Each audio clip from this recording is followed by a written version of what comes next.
സഭയുടെ ദൗത്യം തികഞ്ഞവരാക്കി നിർത്തലാണ് എങ്കിൽ, ലക്ഷ്യം തികഞ്ഞവരാക്കി നിർത്തലാണ് എങ്കിൽ, സഭയുടെ ജോലി ദൈവവചനം ശരിയായി പഠിപ്പിക്കുക.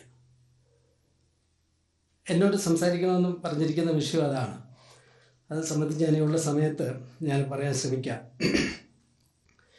ഈ സഭാ ശുശ്രൂഷന്മാരുടെ ഏറ്റവും പ്രധാനപ്പെട്ട സങ്കടവും അതാണ്, ആശങ്കയും അതാണ്. വിശ്വാസികൾ ശരിയാകുന്നില്ല, സഭ വേണ്ട പോലെ വളരുന്നില്ല. ഞാൻ ഇത്രയും കാലമൊക്കെ ശുശ്രൂഷിച്ചിട്ടും ഇത്രയൊക്കെ ഞങ്ങൾ പ്രവർത്തിച്ചിട്ടും എത്ര 10, 20, 30 ഒക്കെ വർഷമായി, പഴയതിനേക്കാളും സഭ മോശമാവുകയാണെന്നുള്ള അഭിപ്രായമാണ് പലപ്പോഴും ആളുകൾക്കുള്ളത്. പണ്ടൊക്കെ എന്തായിരുന്നു സഭ പറയുമ്പോൾ തന്നെ നമ്മൾ പറയല്ലേ, പഴയ കാലത്ത് എന്തായിരുന്നു ക്യാമ്പ്, എന്തായിരുന്നു സഭ, എന്തായിരുന്നു ഉന്മേഷം, ആൾക്ക് പറയാനും കൂട്ടായ്മയും സമയനിഷ്ഠ ബോധമൊന്നും ഇങ്ങനെ ഇല്ലായിരുന്നു, വന്ന് ഇരുന്നാൽ പോകുകയല്ലായിരുന്നു, സഭ പരാജയമാണ് എന്ന് പറഞ്ഞു. അപ്പം നമ്മളതിന് കാരണങ്ങൾ പറയും. എന്തുകൊണ്ടാണിത് കാരണം? ലോകമോഹങ്ങളുണ്ട്, പ്രാർത്ഥനയുടെ കുറവുണ്ട്, മത്സരബുദ്ധിയുണ്ട്, സമൂഹ മാധ്യമങ്ങളുടെ സ്വാധീനമുണ്ട്. പിന്നെ ഈ നേരത്തെ പറയും, പണ്ട് എച്ചാൻ പറഞ്ഞ ഓർക്കുന്നുണ്ട്, നല്ല ആളുകളൊക്കെ ഓർത്തഡോക്സാർക്കും കത്തോലിക്കർക്കും ഒക്കെ കിട്ടി, ബാക്കിയുള്ള തിരുവുകളെയൊക്കെയാണ് നമുക്ക് കിട്ടിയത്. തിരുവുകളെയൊക്കെ നന്നാക്കുന്ന പണിയാണ് നമുക്കുള്ളത്. അങ്ങനെ ചീത്ത പശ്ചാത്തലങ്ങൾ, ഇവരൊക്കെ ഇത്രയൊക്കെ നന്നാവുകയുള്ളൂ, സഹിച്ചു പോകണം. ഇതൊക്കെ പറഞ്ഞ് നമ്മൾ രക്ഷപ്പെട്ടാലും സത്യത്തിൽ ഇങ്ങനെയുള്ള ആളുകളെ നമ്മുടെ കയ്യിലേക്ക് കർത്താവ് കൊണ്ട് ഏൽപ്പിച്ചതല്ലേ. എന്നിട്ട് ഇവർ പരാജയപ്പെട്ടാൽ ഇവന്മാർ ശരിയല്ല, ഇവന്മാരുടെ മാതാപിതാക്കൾ ശരിയല്ല, ഇവൻ്റെ അപ്പൻ ശരിയല്ല, പശ്ചാത്തലം ശരിയല്ല എന്നൊക്കെ പറഞ്ഞിരിക്കണോ? അതോ നമ്മൾ വചനം പഠിപ്പിച്ചാലേ പരാജയമാണെന്ന് സമ്മതിക്കുന്നതല്ലേ കുറച്ചുകൂടെ നല്ലത്? ഞങ്ങൾക്ക് ഇവരെ പഠിപ്പിച്ച് നന്നാക്കാൻ പറ്റിയില്ല കർത്താവേന്ന്. അത് നമ്മുടെ മേലുള്ളവർ മുതൽ താഴെയുള്ള നേതാക്കന്മാർ വരെ ചിന്തിക്കണം. പരാജയമാണെങ്കിൽ ഒന്നാമത് നമ്മുടെ പരാജയങ്ങളെപ്പറ്റി നമുക്ക് ചിന്തിക്കാം. സഭ പരാജയപ്പെട്ടാൽ നമ്മൾ പരാജയപ്പെട്ടു. നമ്മൾ പരാജയപ്പെട്ടത് എവിടെയാണ്? നമ്മളാ നേരത്തെ പറഞ്ഞ കാര്യത്തിലാണ്.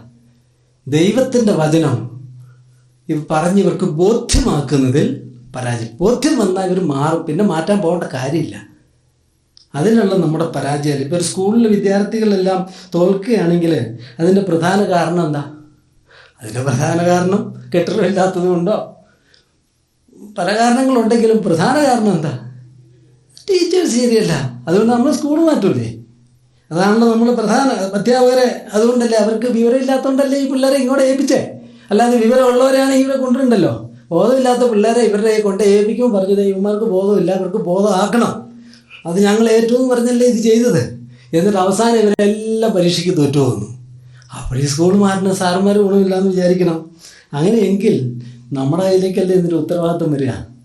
നമ്മുടെ പഠനം, നമ്മുടെ പഠിപ്പിക്കൽ, ഈ പക്വതയുള്ളവരാക്കി തീർക്കുന്ന ആ പ്രവൃത്തിയിൽ, വചന ശുശ്രൂഷയിൽ നമ്മൾ പരാജയപ്പെട്ടു പോയതല്ലേ. അതുകൊണ്ട് നമ്മുടെ ചിന്ത ദൈവവചനം എങ്ങനെ ഫലപ്രദമായി പങ്കുവയ്ക്കാനായിട്ട് നമുക്ക് കഴിയും, അത് നമ്മൾ ആലോചിക്കുകയും ചിന്തിക്കുകയും പരിശോധിക്കുകയും ചെയ്യേണ്ട ഒരു കാര്യമാണ്. മത്തായിയുടെ സുവിശേഷത്തിൽ കർത്താവ് പറഞ്ഞു, ഞാൻ നിങ്ങളോട് കൽപ്പിച്ചതെല്ലാം പ്രമാണിപ്പാൻ തക്കവണ്ണം ഉപദേശിച്ചുകൊണ്ട്, ടീച്ചിങ് എന്നാണ് കർത്താവ് പറഞ്ഞത്. അപ്പോൾ നമ്മുടെ ടീച്ചിങ് മിനിസ്ട്രി അതെങ്ങനെ നന്നാക്കാൻ കഴിയും? കഴിഞ്ഞ ക്ലാസ്സിൽ വെച്ചാനും അത് പറഞ്ഞു. നമ്മൾ പല ചർച്ചകളിൽ ആവർത്തിച്ച് പറഞ്ഞു, നമ്മൾ ഈ സത്യങ്ങളെ ആളുകളുടെ ഹൃദയത്തിലേക്ക് എങ്ങനെ ബോധ്യമാക്കും. ഞാനതിന് ആധാരമായിട്ട് ഒരു വേദഭാഗങ്ങൾ എടുക്കുന്നത് തിമോത്തിക്ക് എഴുതിയ 2-ാം ലേഖനമാണ്. തിമോത്തിക്ക് എഴുതിയ 2-ാം ലേഖനം ഒരു ദൈവശുശ്രൂഷകനും ശുശ്രൂഷയുടെ വില അറിയുന്ന ഒരു വ്യക്തി അത് വായിച്ചു നോക്കിയാൽ അത് ഒരളവിൽ കണ്ണുനീരോടെ അല്ലാതെ, അത് ഹൃദയനുറുക്കത്തോടെ അല്ലാതെ, അത് ആത്മാർത്ഥമായിട്ട് വായിച്ചു തീർക്കാൻ കഴിയാത്ത ഒരു പുസ്തകമാണ് തിമോത്തി ലേഖനം. ഒന്ന് പൗലോസിൻ്റെ എഴുതിയ പശ്ചാത്തലം നമുക്കറിയാം. ആ പൗലോസിൻ്റെ ആ അനുഭവങ്ങളുടെ അറിവിൽ നിന്ന് ആ ലേഖനത്തിലൂടെ നമ്മൾ കടന്നു പോകുമ്പോൾ നമ്മുടെ ഹൃദയം തുറക്കുന്ന, ഹൃദയം സ്പർശിക്കുന്ന, ഒരാളെ തകർക്കുന്ന ഒരനുഭവമാണ് 2 തിമോത്തി. ആ ലേഖനത്തിൽ ഏറ്റവും കേന്ദ്രമായി പലപ്പോഴും ആവർത്തിച്ച് പറഞ്ഞിരിക്കുന്ന ഒരു കാര്യം, തിമോത്തിക്ക് എഴുതിയാണല്ലോ, ഒരു സഭാശുശ്രൂഷൻ എഴുതിയാണ്, സഭാശുശ്രൂഷനെ ഓർമ്മിപ്പിക്കുന്ന ഒരു കാര്യം ആവർത്തിച്ച് പറയുന്നത്, ദൈവവചന ശുശ്രൂഷ, വചനം പഠിപ്പിക്കുന്ന ശുശ്രൂഷ നീ എങ്ങനെ ചെയ്യണം എന്നാണ് അവിടെ പറയുന്നത്. പൗലോസിൻ്റെ മാതൃകയും കാണിച്ചു കൊടുത്തിട്ട് ഈ ദൗത്യം എങ്ങനെ നിവർത്തിക്കണം എന്നാണ് ഈ ലേഖനത്തിൽ പറഞ്ഞിരിക്കുന്നത്. ദൈവവചന ശുശ്രൂഷയുടെ പ്രാധാന്യവും അതിൻ്റെ രീതികളും അതിൻ്റെ പ്രതിഫലവും എല്ലാം ഹൃദയസ്പർശിയായി ഈ ലേഖനത്തിൽ വിവരിച്ചിട്ടുണ്ട്. സാക്ഷ്യം, പ്രസംഗം, ഉപദേശം, ദുരുപദേശം, സുവിശേഷകന്റെ പ്രവൃത്തി, സുവിശേഷം, ഇങ്ങനെയുള്ള വാക്കുകളൊക്കെ ആവർത്തിച്ച് പലവട്ടം പറഞ്ഞിട്ടുണ്ട്. എല്ലാം ഈ വചന ശുശ്രൂഷ നിന്നെ ആക്കിയിരിക്കുന്നത് ദൈവവചനം പഠിപ്പിക്കാനാണ്. അത് നീ ചെയ്യണം. സത്യവചനം, ഇങ്ങനെയുള്ള പ്രസ്താവനകൾ ഇതെങ്ങനെ ചെയ്യണം, ചില പല വചനങ്ങളും നമ്മൾ റെഫർ ചെയ്തിട്ടുമുണ്ട്. അപ്പോൾ ആ വേദഭാഗത്തിലൂടെ കടന്നു പോയിട്ട് ദൈവവചനം പഠിപ്പിക്കുമ്പോൾ നമ്മൾ ശ്രദ്ധിക്കേണ്ട ഈ വേദത്തിൽ നിന്നുള്ള 7 വസ്തുതകൾ ഞാൻ പറയാൻ ശ്രമിക്കാം. ഒന്നാമത്തെ, നമ്മുടെ വചന ശുശ്രൂഷ നമുക്ക് ഫലപ്രദമാക്കി തീർക്കണമെങ്കിൽ കർത്തവ്യബോധത്തോടെ പഠിപ്പിക്കണം എന്ന് അതിനകത്ത് നിന്ന് നമുക്ക് വായിച്ചെടുക്കാനായിട്ട് കഴിയും. കർത്തവ്യബോധം എന്ന് പറഞ്ഞാൽ ഓബ്ലിഗേഷൻ, അതാണല്ലോ കർത്തവ്യം. പൗലോസും പറയുന്നുണ്ട്, ഞാൻ കടപ്പെട്ടിരിക്കുന്നു എന്നുള്ള വാക്കുമാണ്. കടം, I am obliged to, I have to do that. ആ ഒബ്ലിഗേഷൻ എനിക്ക് ഉണ്ട്. ഇതൊരു ഔദാര്യം ചെയ്യുന്ന ഒരു കാര്യമല്ല. ഞാൻ പറഞ്ഞപ്പോഴും ആ കാര്യം സൂചിപ്പിച്ചിരുന്നു. ഇതൊരു ഔദാര്യ ശുശ്രൂഷയല്ല, കർത്താവിനൊരു സേവനം ചെയ്യുന്നതല്ല എന്ന് പറഞ്ഞു. എനിക്കതിനുള്ള കടപ്പാട്, ഞാൻ സുവിശേഷം പ്രസംഗിക്കുന്നില്ലെങ്കിൽ എനിക്ക് ദുരിതം എന്ന് പറഞ്ഞത് നമുക്കറിയാമല്ലോ. പൗലോസ് 2-ാം ലേഖനത്തിൽ അത് പറഞ്ഞിരിക്കുന്ന ഒരു വാക്യം എവിടെയാണ്? അതിൻ്റെ 1-ാം അധ്യായത്തിൻ്റെ 11-ാമത്തെ വാക്യത്തിൽ ഇങ്ങനെ പറഞ്ഞല്ലോ, ആ സുവിശേഷത്തിന് ഞാൻ പ്രസംഗിയും അപ്പസ്തലനും ഉപദേഷ്ടാവുമായി നിയമിക്കപ്പെട്ടിരിക്കുന്നു. I am appointed. അവിടെ പറഞ്ഞ വാക്കുകൾ കേട്ടോ. ഒരുപക്ഷെ എഫേസ്യ ലേഖനം 4:11 പഠിക്കുമ്പോൾ അതിനകത്ത് എല്ലാ കാര്യവും അതിനകത്ത് ഉണ്ടെന്ന് ശ്രദ്ധിച്ചിട്ടുണ്ടോ? സുവിശേഷം എന്ന് പറഞ്ഞല്ലോ, സുവിശേഷകനുണ്ടല്ലോ. പ്രസംഗി, പ്രവാചകൻ എന്നുള്ള വാക്കാണല്ലോ പ്രസംഗി, അതിനോട് ഒത്തുപോകുന്നതാണല്ലോ. അപ്പസ്തലൻ, ഉപദേഷ്ടാവ്. അതുകൊണ്ടാണല്ലോ പൗലോസിനെ നമ്മൾ മിഷണറിയാന്ന് പറയുന്നത്. ഞാൻ നിയമിക്കപ്പെട്ടിരിക്കുന്നു. ആ നിയമിക്കപ്പെട്ടിരിക്കുന്നു എന്നുള്ളത് എനിക്കതിനുള്ള ഉത്തരവാദിത്വം എൻ്റെ മേൽ വെച്ചിരിക്കുന്നു എന്ന കാര്യമാണ്. അതുപോലെ 2 തിമോത്തി 4:1-5 എൽഡേഴ്സിനെയൊക്കെ അപ്പോയിന്റ് ചെയ്യുമ്പോൾ സഹോദരന്മാരൊക്കെ പറഞ്ഞ് നമ്മൾക്ക് പലപ്പോഴും വായിച്ചു കേൾക്കുന്ന വാക്യമാണല്ലോ. ഞാൻ ജീവികൾക്കും മരിച്ചവർക്ക് ന്യായവിസ്താരം നടത്തുവാനുള്ള ക്രിസ്തുയേശുവിനെയും സാക്ഷി വെച്ച് അവൻ്റെ പ്രത്യക്ഷതയും രാജ്യവും ചൊല്ലി സത്യം ചെയ്തു കൽപ്പിക്കുന്നത്. എന്തൊരു കൽപ്പനയല്ലേ! എന്നിട്ട് പറയാണ്, വചനം പ്രസംഗിക്കുക, preach the word. ദൈവവചനം പ്രസംഗിക്കുക. ഇത് ദൈവത്തിൻ്റെ കൽപ്പനയാണ്, എൻ്റെ ഉത്തരവാദിത്വമാണ്. അതിൽ നിന്ന് ഒഴിഞ്ഞു മാറാനായിട്ട് കഴിയും. ഞാൻ സുവിശേഷം പ്രസംഗിക്കുന്നില്ലെങ്കിൽ എനിക്ക് ദുരിതം, എൻ്റെ വിലയേൽപ്പിക്കപ്പെട്ടിരിക്കുന്നു എന്ന് പറയും. ആ നിയോഗം, നമ്മളതിന് വിളിയെന്നൊക്കെ പറയും, ആ നിയോഗം എൻ്റെ മേൽ വെച്ചിട്ടുണ്ടെന്ന് നമ്മൾ ഓർക്കണം. ദൈവവചനം പ്രസംഗിക്കാനുള്ള നിയോഗം. യെശയ്യാവ് ഞാൻ പോകാമെന്ന് പറഞ്ഞപ്പോഴും യെശയ്യാവ് ഞാൻ പോകാമെന്ന് പറഞ്ഞ് പോവല്ല, എന്നെ അയക്കണമേ എന്നാ പറഞ്ഞേ. സെൻഡ് മീ, ഞാൻ പോകാം. അയക്കുന്നില്ലെങ്കിൽ അങ്ങനെ പോകും. ആ വിളിയെക്കുറിച്ചുള്ള, ആ നിയോഗത്തെക്കുറിച്ചുള്ള ബോധ്യത്തിൽ നിന്നാണ് ഈ പ്രസംഗത്തിൻ്റെ ആത്മാർത്ഥത വരുന്നത്, ആ ഉത്തരവാദിത്വ ബോധം വരുന്നത്. അത് ഗൗരവം അതിൽ നിന്നാണ് വരുന്നത്. അത് നമ്മൾ സ്വന്തം ചെയ്യുന്ന ഒരു കാര്യമല്ല എന്ന് നമുക്കറിയാം. പൗലോസ് പറഞ്ഞപ്പോൾ എബ്രായക്കാരൻ പറഞ്ഞില്ല, അഹ്റോനെ പോലെ ആരും അത് സ്വയം എടുക്കുന്നില്ല. മശിഹ എടുത്തപ്പോൾ പോലും എങ്ങനെയാന്ന് പറഞ്ഞു?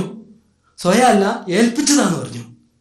ഞങ്ങൾക്ക് കരുണ ലഭിച്ചിട്ട് ഈ ശുശ്രൂഷ ഉണ്ടാകയാൽ നമുക്ക് ലഭിച്ചിരിക്കുന്ന ദൗത്യമാണ്, ഉത്തരവാദിത്വമാണ്. ആ കർത്തവ്യബോധം. ഒരു പിതാവിന് തൻ്റെ മക്കളെ നോക്കുന്നത് എന്തുകൊണ്ടാണ്? ഔദാര്യമായിട്ടാണോ? ഫലമേൽപ്പിക്കപ്പെട്ടിരിക്കുന്നു. ആ കർത്തവ്യബോധം ആത്മീയ നേതാക്കന്മാർക്ക്, പിതാക്കന്മാർക്ക് അവരുടെ വിചാരണയിലുള്ള ആട്ടിൻകൂട്ടത്തോട് അവർക്കുണ്ട്. അവരെ പഠിപ്പിച്ചില്ലെങ്കിൽ അവർക്ക് ദുരിതം. സുവിശേഷം പ്രസംഗിക്കാനുള്ള ആ കർത്തവ്യബോധം. പലപ്പോഴും സുവിശേഷ പ്രസംഗത്തിൽ സ്വാർത്ഥമോഹങ്ങൾ ആളുകളെ ഭരിക്കാനുള്ളൊരു വലിയ കാര്യമാണ്. പ്രത്യേകിച്ച് ഈ പുൾപ്പിറ്റും മൈക്കും ഒക്കെ അവർക്കാണല്ലോ കിട്ടുക. അതുകൊണ്ട് സ്വാർത്ഥമോഹങ്ങൾ, സഭയുടെ മുമ്പിൽ നിൽക്കുക, എനിക്ക് പ്രസംഗം വേണം, എനിക്ക് ഈ ശുശ്രൂഷ ഉണ്ട് എന്നൊക്കെ പറഞ്ഞ്, ഈ ശുശ്രൂഷ എൻ്റെ ശുശ്രൂഷയാണ്, എൻ്റെ ശുശ്രൂഷ വേറൊരുത്തും തട്ടിയെടുത്തു. ആദ്യമൊക്കെ ശുശ്രൂഷ കൊടുക്കാനായിട്ട് എന്ത് പാടാന്നറിയാം. ഒന്ന് പറയടാവേ, ഒന്ന് പ്രാർത്ഥിക്കടാവേ എന്ന് പറഞ്ഞ് പുറകെ നടന്ന് വിഷമിപ്പിച്ച് ശുശ്രൂഷിപ്പിക്കുക. എന്നിട്ട് ശുശ്രൂഷിക്കാൻ തുടങ്ങി കഴിയുമ്പോൾ എൻ്റെ ശുശ്രൂഷയായിരുന്നല്ലോ ഇന്ന്, എൻ്റെ ശുശ്രൂഷ കിട്ടിയില്ലല്ലോ, എൻ്റെ ക്ലാസ് ആയിരുന്നല്ലോ എന്ന് പറഞ്ഞ് പിന്നെ ഈ തൊപ്പിയെ നിരക്കി വെച്ച് ചെയ്യാനെന്ന് നിലത്തിരുത്താനായിട്ട് വലിയ പാടായിട്ട് തരും. ഈ ക്ലാസ് കിട്ടാനും ക്ലാസ് എടുക്കാനും ഈ അങ്ങനെയുള്ള ആഗ്രഹം. എനിക്ക് ക്ലാസ് തരുന്നില്ല എത്ര പരാതി പറഞ്ഞ് സഭയിൽ നിന്ന് പോയവരെ എനിക്കറിയാം. എനിക്ക് ക്ലാസ് തരുന്നില്ല എന്ന് പറഞ്ഞ് പരാതികൾ. ക്ലാസ് എടുക്കണം. ഞാനൊരു സത്യം നിങ്ങളോട് പറയട്ടെ, ഈ ക്ലാസ് എടുക്കുക എന്നൊക്കെ പറഞ്ഞത് മനുഷ്യരാണെങ്കിൽ വഴക്കുകൂടി സമയത്ത് പൊക്കോ. ഇത് ദൈവത്തിന്റെ ശുശ്രൂഷയാണ്. ഇയാളെ ക്ലാസ് എടുക്കാൻ ദൈവം ഏൽപ്പിച്ചതാണെങ്കിൽ സഭയ്ക്ക് തടയാൻ പറ്റുമോ? ഒരു മനുഷ്യന് തടയാൻ പറ്റുമോ? എനിക്കോ നിങ്ങൾക്ക് തടയാൻ പറ്റുമോ? ഒരിക്കലും കഴിയില്ല. അവൻ സഭയിൽ നിന്ന് പോയാൽ അതിന്റെ തെളിവ് ഇവൻ ദൈവത്തിന് ശുശ്രൂഷ അല്ലെന്നാണ്. ദൈവം ഒരാളെ പറയാൻ ഏൽപ്പിച്ചാൽ അവനെ പറയിപ്പിച്ചിരിക്കും. ഈ ലോകത്തിൽ ഒരു ശക്തിക്കും അവനെ തടയാൻ കഴിയില്ല. ക്ലാസ് എടുക്കാൻ ദൈവം ഏൽപ്പിച്ചവരെ സഭ പുറകെ തേടി വന്നിട്ട് ഒന്ന് എടുക്കുമോ എന്ന് ചോദിച്ചാൽ അന്വേഷിച്ചു വരും. കാരണം ദൈവമാണ് അത് കൊടുത്തത് എന്നറിയാം. മനുഷ്യരാണെങ്കിൽ അത് ചിലപ്പോൾ നടന്നെന്ന് വരികയില്ല, മനുഷ്യന്റെ സമയം കിട്ടിയെന്ന് വരില്ല. ദൈവ പരിപാടിയിലാണ് ശുശ്രൂഷയെങ്കിൽ ദൈവം അത് തന്നിരിക്കും. കർത്താവിനെ തടയാൻ ആർക്കും കഴിയില്ല. ഉത്തരവാദിത്വം കർത്താവ് പറഞ്ഞില്ലേ, ഉള്ളവന് കൊടുക്കും, ഇല്ലാത്തവനിൽ നിന്ന് ഉള്ളതും കൂടി എടുത്തു കളയുന്നു. ചില ആളുകൾക്ക് എനിക്കറിയാം, എൻ്റെ അനുഭവത്തിൽ, ചെറിയ അനുഭവത്തിൽ ഞാൻ ഓർക്കുകയാണ്. ഞാൻ നോക്കിയാൽ ഒരു സഭ ഉണ്ടാകട്ടെ എന്ന് പറഞ്ഞ ആളുകളെ എനിക്കറിയാം. നോക്കട്ടെ, ഞാൻ നോക്കിയാൽ ഒരു സഭ നോക്കട്ടെ എന്നൊരാൾ എന്നോട് പറഞ്ഞു. അപ്പം ഞാൻ പറഞ്ഞു ഉണ്ടാവുമായിരിക്കും എന്ന് പറഞ്ഞു.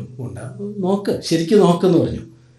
എന്നിട്ട് സുവിശേഷം പറയാൻ പോയിട്ട് ഒരിക്കൽ പറയാൻ പോയിട്ട് പറഞ്ഞു, ഞാനും ഭാര്യയും കൂടെ പോയി കുറച്ച് പേരൊക്കെ കേട്ടു സഹോദര, നോക്കട്ടെ എന്ന് പറഞ്ഞു. നോക്കാൻ പറഞ്ഞു. ബാക്കി അതറിയോ, കരയോഗം പ്രസിഡന്റ് അപ്പം എന്നാണ് കേൾവി. വലിയ ആളായി, സമൂഹത്തിൽ വലിയ സ്ഥാനമാനവും വന്നു. പക്ഷെ ഒരു കാര്യമില്ല, മൂപ്പനാകാമെന്ന് ഞാനൊന്ന് നോക്കട്ടെ പറഞ്ഞ എന്താവും? അമാലേക്കരോട് ഇസ്രായേൽക്കാർ യുദ്ധം ചെയ്ത പോലെ ഇരിക്കും. ദൈവം മൂപ്പനാക്കാനാണെങ്കിൽ ഒരാൾക്കും തടയാൻ കഴിയില്ല. അവനെ മൂപ്പനാക്കിയിരിക്കും. സ്വന്തം മൂപ്പനാകാൻ ഇനി ആയാലും ആ മൂപ്പത്തം കൊണ്ട് വലിയ പ്രയോജനമൊന്നും ഉണ്ടാവില്ല. അമാലേക്കരോട് ഞാൻ പറഞ്ഞില്ല, അമാലേക്കർ യുദ്ധം ചെയ്ത പോലെ വന്നാൽ പിന്നെ നോക്കട്ടെ എന്ന് പറഞ്ഞ് പോയില്ല. എന്നിട്ട് എന്താ സംഭവിച്ചത്? കുഞ്ചത്തമ്പേര് പറഞ്ഞോടെ എങ്ങനെയാ പറഞ്ഞത്, അങ്ങോട്ട് പോയിട്ട് ഇങ്ങോട്ട് പോകുന്ന കാര്യം എന്താ പറഞ്ഞിട്ടുണ്ടല്ലോ. അങ്ങനെ തിരിച്ചു ഓടി പോന്നു. രണ്ടാമത്തെ തിമോത്തിക്ക് എഴുതുമ്പോഴാണ് രണ്ടാമത്തെ കാര്യം, ജീവിത പരിവർത്തനം എന്ന ലക്ഷ്യം മുൻനിർത്തി വചനം പഠിപ്പിക്കണം. ജീവിത പരിവർത്തനം നേരത്തെ നമ്മൾ കേട്ടതാണ്, ക്രിസ്തുവിൽ തികഞ്ഞവനാക്കുക. അത് 2 തിമോത്തി 3:14 മുതൽ 17 വരെയുള്ള സുപ്രസിദ്ധമായ വാക്യങ്ങൾ നമുക്കറിയാമല്ലോ. 3-ാം അധ്യായത്തിന്റെ 14 മുതൽ, നീയോ ഇന്നവരോട് പഠിച്ചു എന്ന് ഓർക്കുകയും ക്രിസ്തുയേശുവിലുള്ള വിശ്വാസത്താൽ നിന്നെ രക്ഷയ്ക്ക് ജ്ഞാനിയാക്കുവാൻ മതിയായ തിരുവെഴുത്തുകളെ ബാല്യം മുതൽ അറിയുകയും ചെയ്യുന്നത് കൊണ്ട് നീ പഠിച്ച് നിശ്ചയം പ്രാപിച്ചും ഇരിക്കുന്നു നിലനിൽക്കാം. രക്ഷയ്ക്ക് ജ്ഞാനിയാക്കി. പക്ഷെ അവിടെ തീർന്നില്ല. രക്ഷയ്ക്ക് ജ്ഞാനിയാക്കി കഴിഞ്ഞിട്ടോ, എല്ലാ തിരുവെഴുത്തും ദൈവവിശ്വാസിയുമാകിയ ദൈവത്തിന്റെ മനുഷ്യർ സകല സൽപ്രവൃത്തിക്കും വക പ്രാപിച്ച് തികഞ്ഞവനാകേണ്ടതിന് ഉപദേശത്തിനും പിന്നെന്താ ശാസ്ത്രത്തിനും ഗുണീകരണം, എന്താ ഗുണപ്പെടുത്തൽ, ഗുണീകരണം അല്ലേ, ഗുണീകരണം ശാസ്ത്ര ഗുണീകരണത്തിനും നീതിയിലെ ട്രെയിനിങ് അഭ്യസനത്തിനും പ്രയോജനമുള്ളതാകുന്നു. ദൈവത്തിന്റെ മനുഷ്യനെ സകല സൽപ്രവൃത്തിക്കും വക പ്രാപിച്ച് തികഞ്ഞവനാക്കുക. അതിനാണ് ഇവ രക്ഷിച്ച് അവനെ തികഞ്ഞവനാക്കുക. എത്ര വചനങ്ങൾ ഇതുപോലെ ഇതിനോട് ചേർന്ന് പോകും. എഫെസ്യർ 4-ാം അധ്യായത്തിന്റെ 11 മുതൽ 14-11 അതിൽ നമുക്കറിയാമല്ലോ. ആ കൃപാവരങ്ങൾ നൽകിയിരിക്കുന്നത് എന്തിനാ? ക്രിസ്തുയേശുവിലുള്ള പരിജ്ഞാനം നൽകി അവനെ തലയോളം വളർത്തണം. ഐക്യവും വളർച്ചയും ആ ക്രിസ്തു എന്ന രക്ഷയുടെ ആ പൂർണ്ണത പ്രാപിക്കണം. തികഞ്ഞവനാക്കി നിർത്തുക. ഏത് മനുഷ്യനെയും ക്രിസ്തുവിൽ നമ്മൾ കേട്ട വാക്യമാണല്ലോ, തികഞ്ഞവനാക്കി നിർത്തുക. അപ്പോൾ ഒരു ക്ലാസ് എടുക്കുക എന്ന് പറഞ്ഞാൽ ക്ലാസ് എടുക്കലല്ല. ക്ലാസ് അതിനകത്തൊരു മുഖ്യ വഴിയാണ്. പ്രവൃത്തി എന്താ? പഠിപ്പിക്കുന്നത് വഴി ജീവിതത്തിൽ പരിവർത്തനം വരണം. ക്രിസ്തുവിൻ്റെ ജീവിതം ജീവിക്കാനായിട്ട് അവരെ പഠിപ്പിക്കണം. അപ്പം ആ പരിവർത്തനം വരണമെങ്കിൽ മനസ്സ് പുതുക്കണം അല്ലേ. അച്ഛൻ പണ്ട് പറഞ്ഞ കൗൺസിലിംഗ് ക്ലാസ്സിൽ പഠിപ്പിച്ചൊരു കാര്യം ഞാൻ എൻ്റെ മനസ്സിൽ ഞാൻ ഒരിക്കലും വരാതെ സൂക്ഷിച്ചൊരു കാര്യമുണ്ട്. പഠനത്തിലെ 3 ഘടകങ്ങൾ: 1 ബോധ്യം, 2 മനോഭാവം, 3 പെരുമാറ്റം. Conviction, attitude and behaviour. Behaviour change വരുന്നതാണെങ്കിൽ ആറ്റിറ്റ്യൂഡ് ചേഞ്ച് വരണം. ആറ്റിറ്റ്യൂഡ് മാറുന്നവൻ്റെ ബിഹേവിയർ തന്നെ മാറും. ആറ്റിറ്റ്യൂഡ് മാറണമെങ്കിൽ എന്ത് ചെയ്യണം? കൺവിക്ഷൻസ് മാറ്റണം, ബോധ്യങ്ങൾ മാറ്റണം. ഒരു ടീച്ചറുടെ പണി എന്താ? ബോധ തലത്തിലാണ് ഇതിൻ്റെ അധ്വാനം, ബിഹേവിയർ തലത്തിലല്ല. ബിഹേവിയർ തലത്തിൽ പ്രവർത്തിക്കുന്ന പെരിഫറലായിരിക്കുന്ന കാര്യം ഒരു ഡോക്ടർ ചെയ്യുന്ന പോലെയാണ്. സിംറ്റംസിനെ അല്ലല്ലോ ചികിത്സിക്കുന്നത്, ഡയഗ്നോസ് ചെയ്തിട്ട് ഇതിൻ്റെ പ്രശ്നത്തിനുള്ള പരിഹാരം വരുത്തും. അപ്പം സിംറ്റംസ് ഒക്കെ മാറിക്കോളും. അല്ലാതെ ചുമയ്ക്കുന്നവരോട് ചുമയ്ക്കരുതെന്ന് പറഞ്ഞിട്ട് ഏതെങ്കിലും ഡോക്ടർ പറയാറുണ്ടോ? നിന്നോടല്ലേ ചുമയ്ക്കരുത്, ഒരാഴ്ചത്തേക്ക് ചുമയ്ക്കരുതെന്ന് പറഞ്ഞു വിടുമല്ലോ. ചുമയല്ലേ, ഭയങ്കര ചുമയല്ലേ, എന്നൊക്കെ പറയും. അപ്പം മരുന്ന് ഈ ഗുളിക കഴിക്കാനാണ് പറയുന്നത്. ഗുളിക കഴിക്കുമ്പോൾ അത് മാറും. ബോധ്യം മാറ്റണം. പുതിയ നിയമത്തെ പറ്റി പറഞ്ഞപ്പോൾ ജെരമ്യാ പ്രവാചകത്തിൽ പറഞ്ഞതെന്താ? ഞാൻ അവരുടെ ഹൃദയത്തിൽ എഴുതി കൊടുക്കുമെന്ന് പറഞ്ഞു. പിന്നെ ആരും പഠിപ്പിക്കേണ്ടി വരില്ല എന്ന് പറഞ്ഞു. എല്ലാവരും എന്നെ ആവാലവർത്ത് എന്നെ അറിയും. ഞാൻ അവർക്കൊരു പുതിയ ഹൃദയം കൊടുക്കും. ബോധ്യം മാറ്റിക്കളയുന്നു, കാഴ്ചപ്പാടുകൾ, വീക്ഷണങ്ങൾ മാറ്റിക്കളയും. ക്ലാസിൻ്റെ ലക്ഷ്യം എന്താ? ക്രിസ്തുവിൻ്റെ മനസ്സ് പകർന്നു കൊടുക്കണം. ആ ബോധ്യങ്ങൾ ആളിലേക്ക് വരുത്തണം. കുറെ കാണാപ്പാടം പഠിച്ചിട്ടോ, കുറെ കണക്ക് പഠിപ്പിച്ചിട്ടോ, കുറെ ഇൻഫർമേഷൻസ് കൊടുത്തിട്ടോ, അതൊക്കെ നല്ല കാര്യങ്ങളായിരിക്കും, അതൊക്കെ വേണം. അതുകൊണ്ട് നമ്മുടെ പഠനം ആകുന്നില്ല. മനുഷ്യരുടെ ഹൃദയത്തിലെ ബോധ്യങ്ങളെ മാറ്റിക്കൊടുത്താൽ പിന്നെ അവരെ മാറിക്കോളും. സുവിശേഷം പറഞ്ഞിട്ട് നമ്മൾ ആള് പറയും, നന്നായി പറഞ്ഞു, ശക്തമായി പറഞ്ഞു, കുറെ നേരം പറഞ്ഞു. എങ്ങനെയൊക്കെ പറഞ്ഞാൽ ഇവൻ്റെ ഹൃദയം മാറിയല്ലേ കാര്യമുള്ളൂ. എന്നാൽ വളരെ ബോറടിപ്പിച്ച് പറഞ്ഞു, കുറച്ചു നേരം പറഞ്ഞുള്ളൂ, പക്ഷെ കാര്യം വിളിക്ക് മനസ്സിലായി, ആള് മാറിയതുണ്ടോ? ഇതേ പാരഡൈം ബൈബിൾ ക്ലാസ്സിനും വേണം. നന്നായിട്ട് പറയേണ്ടതെന്നല്ല നമ്മൾ പറയുന്നത്. എന്തൊക്കെ ചെയ്താലും ആളുടെ ബോധ്യം മാറിയില്ലെങ്കിലോ? അപ്പം നമ്മുടെ ലക്ഷ്യം എന്താ? ഈ മനുഷ്യൻ്റെ ഹൃദയത്തിലെ ബോധ്യങ്ങളാണ് തെറ്റ്, അത് പരിമിതിയുള്ളത്, അത് മാറ്റി കൊടുക്കണം. അത് കൊടുക്കാനായിട്ടുള്ള തെളിവ് ഒരാൾക്ക് മനസ്സിലായി, എൻ്റെ ക്ലാസ് കൊണ്ട് മനസ്സിലായി എന്നുള്ളതിൻ്റെ തെളിവെന്താ? അവൻ്റെ ജീവിതം മാറി എന്നുള്ള ആ തെളിവ്. അല്ലാതെ നോട്ട് ബുക്കിൽ കുറിച്ച് വെച്ചതല്ല, ക്വിസിന് മാർക്കിട്ടതല്ല. ഈ പുസ്തകം എനിക്ക് മനസ്സിലായി എന്ന് പറഞ്ഞാൽ ക്വിസിന് മാർക്കിട്ടുന്നല്ല, അവൻ്റെ ജീവിതമാണ് അവൻ്റെ പാഠപുസ്തകം. അവിടെ ആ വ്യത്യാസം വന്നാൽ ഞാൻ അത്ഭുതം ചിന്തിച്ചു, ചിലപ്പോൾ ഭയപ്പെട്ടിട്ടുണ്ട്. 10-30 വർഷം ഈ ആളുകൾ വന്ന് ബുധനാഴ്ചയും വെള്ളിയാഴ്ചയും ഞായറാഴ്ചയും എൻ്റെ മുമ്പിൽ വന്നിരുന്നു. അച്ചടക്കത്തോട് ഉറങ്ങാതെ എൻ്റെ മുഖത്ത് നോക്കിയിരിക്കുക. പഠിപ്പിക്കുക സഹോദര, പഠിപ്പിക്കുക സഹോദര, പഠിപ്പിക്കുക സഹോദര എന്ന് പറഞ്ഞ് അവരുടെ വീട്ടിൽ ഭക്ഷണം ഒരുക്കിയിട്ട് എന്നെ വിളിക്കുകയാണ്.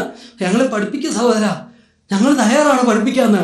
30 വർഷം കഴിഞ്ഞിട്ടും ഇവൻ ശരിയായില്ലെങ്കിൽ ഞാനോ കുറ്റം, അവനോ കുറ്റക്കാരൻ. ആരെ ചാരും നമ്മൾ? മൊബൈൽ ഫോണിനെയും അതിനെതിരെയൊക്കെ ചാരിയിട്ട് നമുക്ക് രക്ഷപ്പെടാമെന്ന് വിചാരിക്കാൻ പറ്റുമോ? രക്ഷപ്പെടാൻ പറ്റില്ല. അത് കാരണങ്ങളായിരിക്കാം. ഇതൊക്കെ ഉള്ളവരെയാണ് പഠിപ്പിക്കാൻ ഏൽപ്പിച്ച് ഇവരിങ്ങനെ നിന്ന് തന്നെങ്കിൽ, ഇവർ ഇരുന്ന് തന്നെങ്കിൽ, ഇവർ നമ്മളെ ഉൾക്കൊണ്ടെങ്കിൽ, നമുക്ക് ചെലവിന് തന്നെങ്കിൽ, നമ്മുടെ കാര്യങ്ങൾ നോക്കിയെങ്കിൽ ഉത്തരവാദിത്തമുണ്ട്. അവരുടെ ജീവിതം പരിവർത്തനം. അതുകൊണ്ടാണ് നമുക്ക് ഭയം തോന്നേണ്ടത്. കൂടുതൽ ഉത്തരവാദിത്തം കിട്ടിയവൻ ഭയപ്പെടണം. മക്കൾ ശരിയായില്ലെങ്കിൽ കരയുന്നത് മക്കളാണോ? മാതാവേ, കർത്താവേ, ഞങ്ങൾ പരാജയപ്പെട്ടല്ലോ എന്ന് പറയും. ഞങ്ങളെ കൊണ്ട് കഴിഞ്ഞില്ലല്ലോ എന്ന്. നമുക്കും അത് ആ കരച്ചിലുണ്ട്. കർത്താവേ, ഈ സത്യം ഒന്നും പറഞ്ഞു കൊടുക്കാൻ കഴിയുന്നില്ലോ കർത്താവ്, ഇവർക്കൊന്നും മനസ്സിലാകുന്നില്ലല്ലോ, ഞാൻ എങ്ങനെ പറഞ്ഞു കൊടുക്കും, എങ്ങനെ ഇത് മനസ്സിലാക്കി കൊടുക്കും? കർത്താവ് ഞാനൊരു പുതിയ ഹൃദയം തരുമെന്നൊക്കെ പറഞ്ഞ ആ പരിഹാരമാണ് പറഞ്ഞത്. ആ പ്രക്രിയയാണ് നമ്മൾ നടക്കുന്നത്. മൂന്നാമത്തെ കാര്യം, കർത്താവെ ആ പഠിപ്പിച്ചതൊക്കെ എത്ര ഇമ്പാക്റ്റോടുകൂടിയാണ് ചില അനുഭവങ്ങൾ, ചില സംഭവങ്ങൾ ഞാൻ ഓർക്കുക. അപ്പം ക്ഷമിക്കുന്ന കാര്യം കർത്താവ് പഠിപ്പിച്ചപ്പോൾ ആ ബോധ്യം മാറ്റി കൊടുക്കുന്നുണ്ടോ? എങ്ങനെ ക്ഷമിക്കണമെന്ന് ചോദിച്ചാൽ, എന്തോരം ക്ഷമിക്കണമെന്ന് ചോദിച്ചാൽ കർത്താവ് പറഞ്ഞു, ഒരുത്തിന് 1000 താലന്ത് കടത്തിനവരെ 100 വെള്ളിക്കാശിൻ്റെ ഉപമ കർത്താവ് പറഞ്ഞു. എന്തൊരു കോൺട്രാസ്റ്റാണ് കർത്താവ് വെച്ചത്. എന്നിട്ട് കർത്താവ് അതിൻ്റെ വാക്കുകളൊക്കെ ഉപയോഗിച്ചതുണ്ടോ?